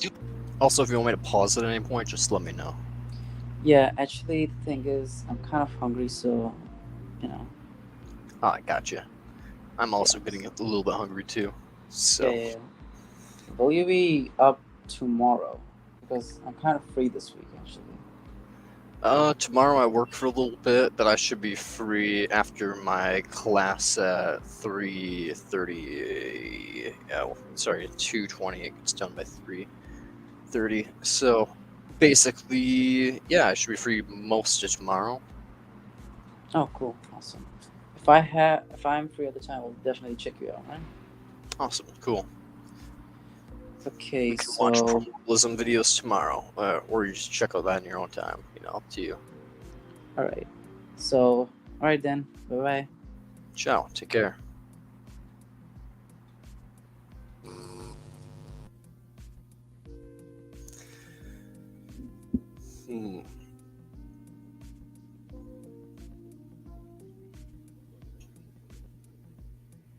The one person watching, we'll not cockblock you on Promortalism. Due to constant needs and desires, so existence is a state of constant existential dissatisfaction. Ciao. All actions are motivated by needs that potentially never end, and meeting and satisfying them is necessary to get rid of negative sensations such as boredom, emptiness, despair, and suffering. All pleasant states can be brought down to reducing this existential, metaphysical dissatisfaction. Desires can be seen as undesirable in itself, as in tranquilism, or as the immediate cause of suffering, which only is bad in itself. On the first assumption, premortalism becomes legitimate and rational as long as there are desires or potential for them to exist. Therefore, as far as we know, in absolutely every logically possible state of being. In the second case, if transhumanism and superintelligence could eliminate suffering and replace the gradient of dissatisfaction with a gradient of bliss, premortalism need not be obligatory if we consider pleasure or fulfillment to be good in itself. Even in such a scenario, however, there is a potential for suffering, so premortalism still seems... Watch this huge long breakdown unless someone here wants me to. And now I'm just gonna... We're gonna watch the 8-minute breakdown. It's been said that the best thing is never to have been born, but that once we are born, the best thing is to die quickly. Suppose we accept what I think is a plausible view of existence, namely the pessimistic one, according to which existence contains more bad than good.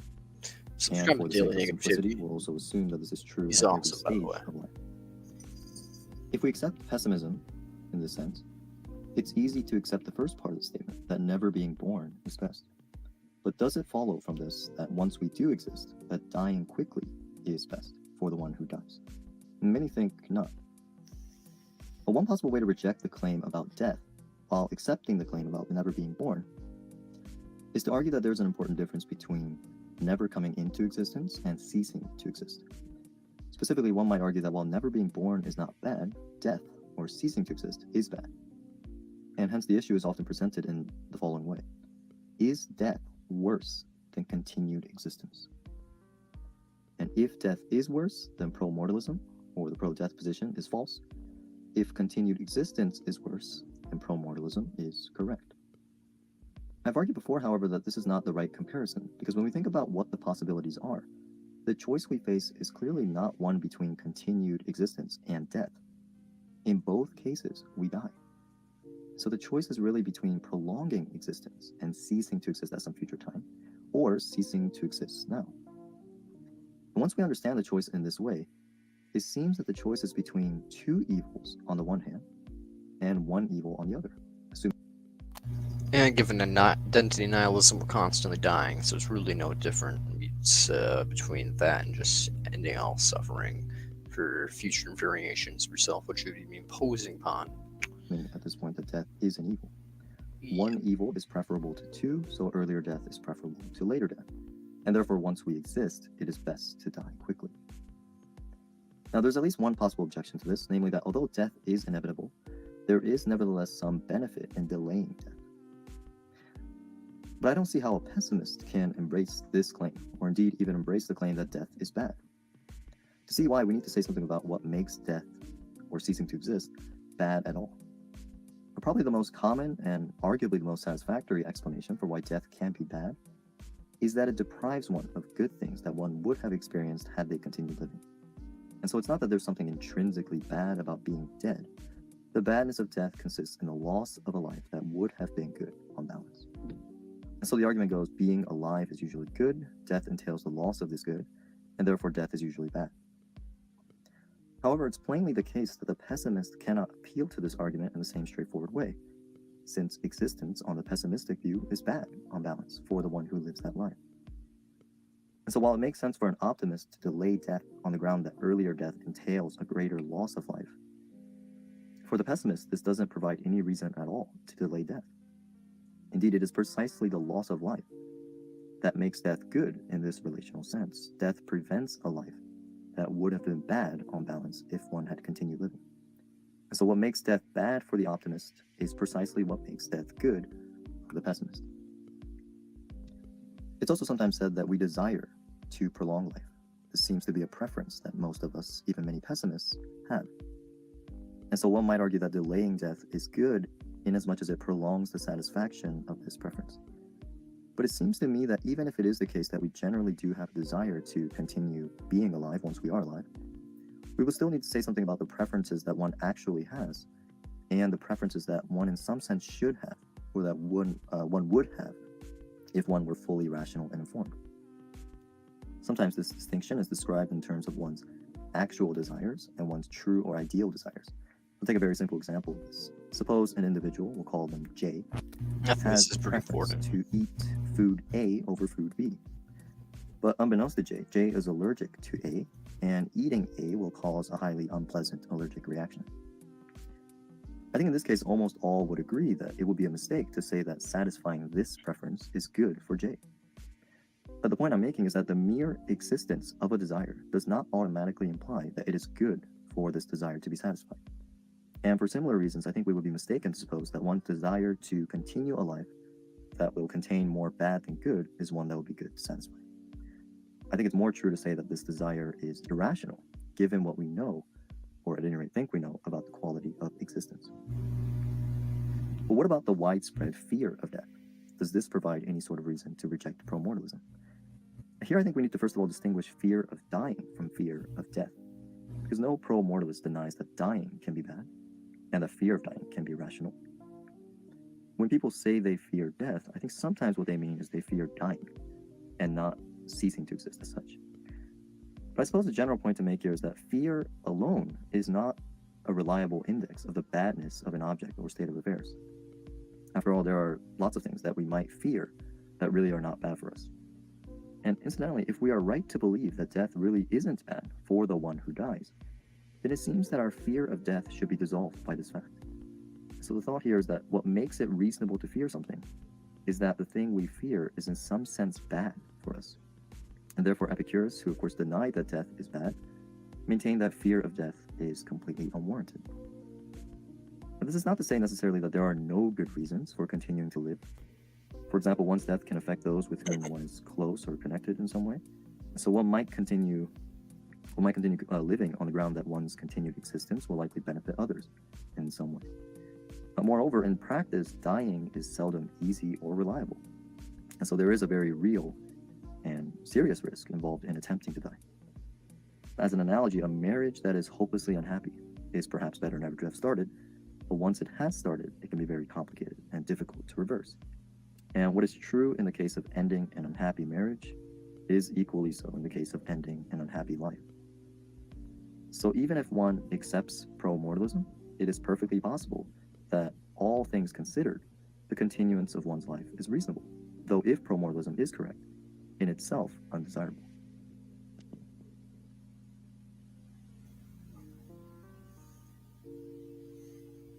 Subscribe to Utility and also subscribe to Zohar Kohavai.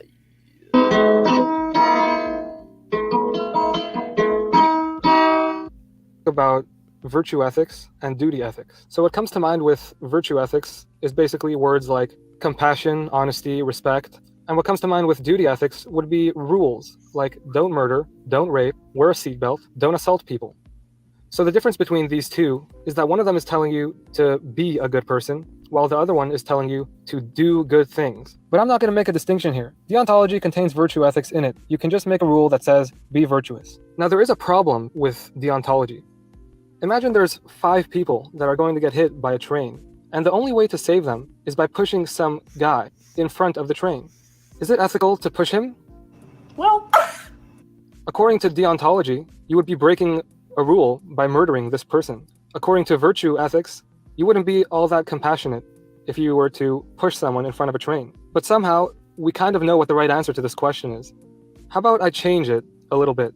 Imagine you had to kill one innocent pig to save 100 million pigs from being killed.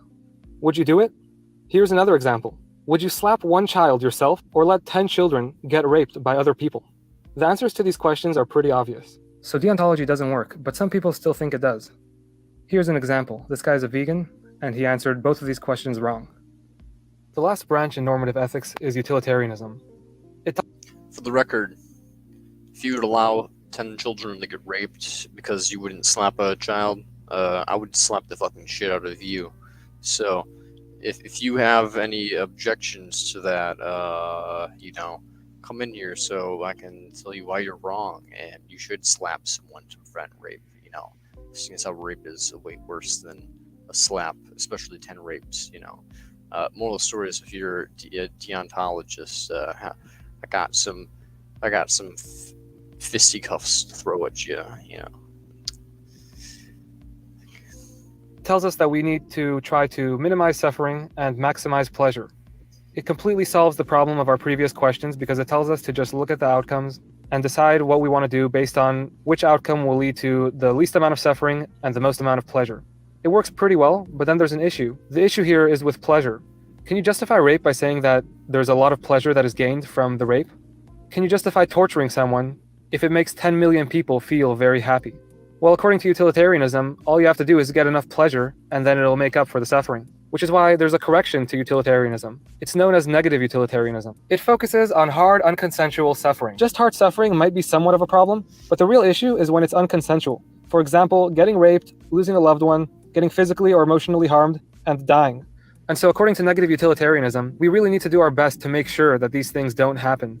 They are never acceptable. Even if they happen to only one person, it isn't acceptable. Even if there is a ton of pleasure that's gained from it, it's still not acceptable. As soon as there is unconsensual, hard suffering, we need to step back and agree that we're not okay with this. That's really the only way to do ethics. That's the reason why society agrees rape should be illegal and never justified. Slavery should be illegal and never justified. Assaulting someone should be illegal and never justified. And there's a few things that society simply hasn't caught up on yet.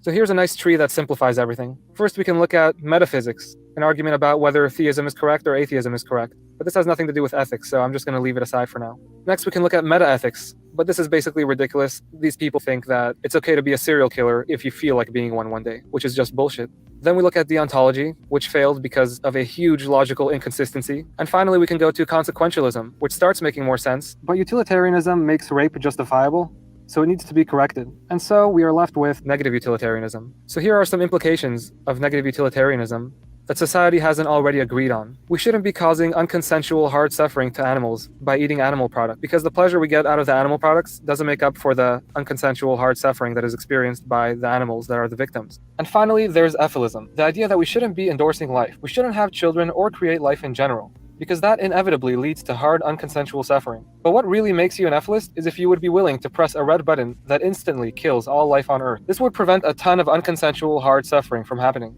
So it should be easy for people to just agree with it. But people don't agree with it at all. They have a huge problem with it. And to understand their problem, we need to talk about the fear of death.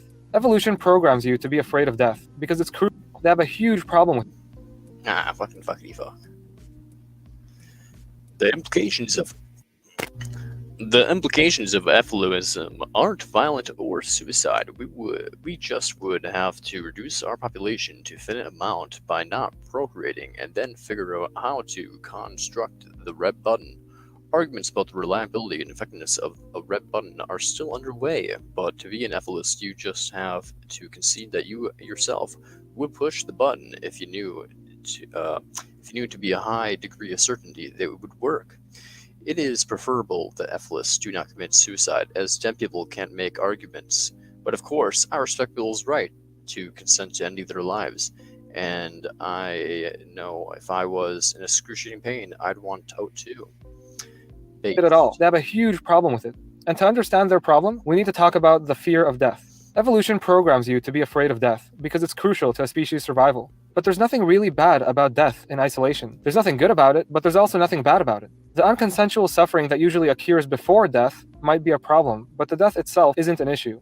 Society already knows this and agrees with it. We put our pets to sleep when they are suffering, and some countries give humans the right to consent to dying by lethal injection. This is just another issue that society needs to catch up on. People deserve the right to die. Now, I'm not saying anyone should commit suicide. If you're suffering and can't handle it anymore, then yes, you should be free to consent to dying. But negative utilitarians really need to stay here as long as they can, if we're ever going to get anything done, ethically speaking. I think negative utilitarianism will prevent a ton of people from committing suicide early in life. If we all agree that everyone's suffering has value and everyone's consent should be respected, we can start actually caring about each other. The world will be a lot more bearable if people stop treating each other like garbage. I think it's possible for rich males to stop doing ridiculous shit like building a 58-floor building just so they can put their name on it. It's also possible for females to stop making males feel so unloved that they need to do this crap to feel like their sexual partner actually cares about them. Women are complicit in the stupidity here, and if you're going to be rational, you're going to have to hold the position that there is no need for $200,000 cars. Once we actually start figuring this out, we could start spending our money and resources on actually making life better for everyone. Look, if you want a pretty car, you can just buy a regular car and some paint. So I do think everyone should be a negative utilitarian. The only reason they aren't is because society hasn't fully caught up with this idea that we can be real about ethics. I took an ethics class at UCLA, the #1 public university in America, and they didn't mention negative utilitarianism. They just told us that none of these frameworks are valid, and we have no idea what we're doing, ethically speaking. Well, we do know what we're doing. Negative utilitarianism is flawless. If anyone wants to have a debate with me or a discussion or a conversation, I'm okay with doing that on this channel. I'm also an atheist, and I'm okay with having discussions about religion as well. I don't see any good reason to be scared to talk about this stuff, and I'm not mad at anyone for disagreeing with me. Most of society disagrees with me. I just expect you to take it seriously because I take it very seriously. It's okay if you're not currently a vegan or if you've had kids. If you end up agreeing with me, you can just start attempting to go vegan and just not have any more kids. You should probably also make sure your children don't experience any unconsensual hard suffering, but most people already know that. You can come talk to us negative utilitarians in the Only Debates That Matter Discord. There's a link in the description of this video. Anyways, thanks for watching, guys. Really appreciate it. So quit pretending you're some magical maggot. I wonder if that is in the description of this video. I've never joined that Discord server, to be honest.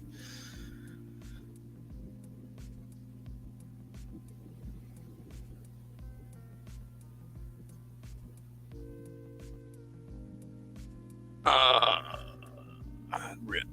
That server's gone now. They really do be. Anyways, I'm gonna be right back, y'all. To the two people watching, feel free to click that StreamYard link right here, you know. One of these good old links. Or just enter a comment question, you know, below. I'll get back to it, but I'm gonna go hit the dab rig. So, yeah.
one of many.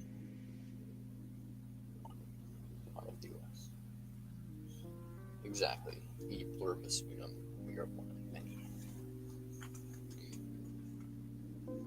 It's pretty much the fucking motto of EFILism as well.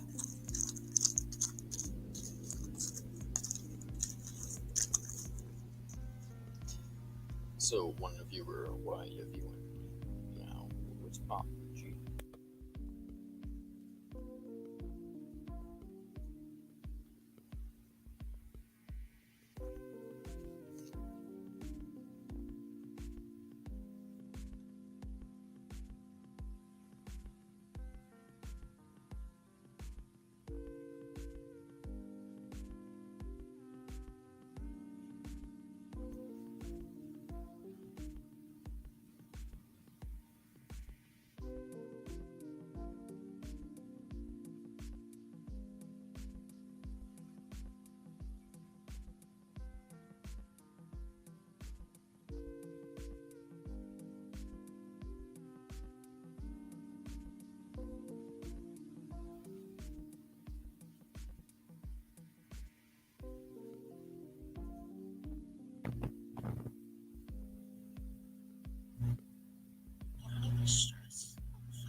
Jamie, stressing about finals would mean like stress, and stress is bad, and therefore no stress. You know, that's my motto, is to be a true utilitarian, I must try to avoid all negative sensations, and therefore stress is not on my agenda. So when it comes to finals, I'm just gonna like try to not give a shit, you know what I mean?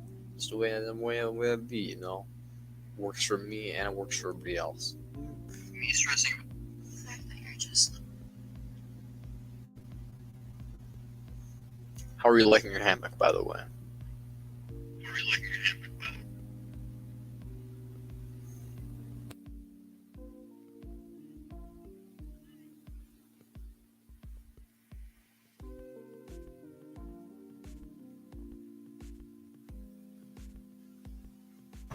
Slay the house down, boots.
Try that again with my mic not muted.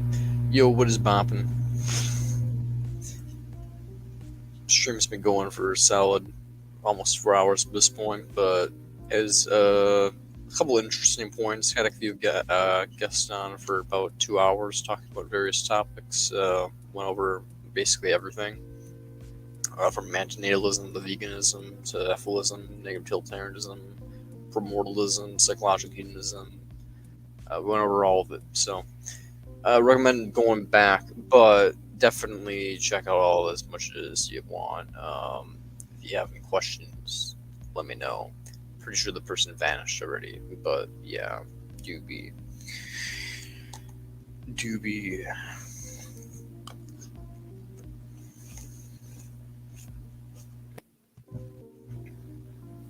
Even we got a new to share with you. This one is from CBS News and YouGov, and it's asking Republican voters about the 2024 Republican candidate who they prefer. This is some really astonishing stuff, man. So the number one issue here, according to this poll, 85% of Republican voters say they would like a candidate who, quote, challenges woke ideas. Wow. 5%. Now, by the way, you would think that favors DeSantis, because that's his whole branding is like, I'm the guy who fights wokeness. But also, Trump sort of does that branding too, and obviously he's leading DeSantis by double digits right now, so we're cut either way, to be honest. Opposes any gun restrictions, 66%. Any gun restrictions. That's astonishing, man. Now, by the way, that is extra astonishing because a Fox News poll just came out, which basically had numbers that are through the roof for all sorts of specific gun reforms. So, for example, universal background checks was like 87%. Even banning assault weapons was 80%. It's the highest number I've ever seen on that one. So there's a weird breakdown here. It's like, why do some polls have it so that every single gun reform is very popular? And then this random one has it where 66% of Republican voters oppose any gun restrictions. I mean, look, it really does go to show you that old saying, there's lies, damn lies, and statistics. It's kind of true, right? Because my guess is they use the word restriction here. And that probably...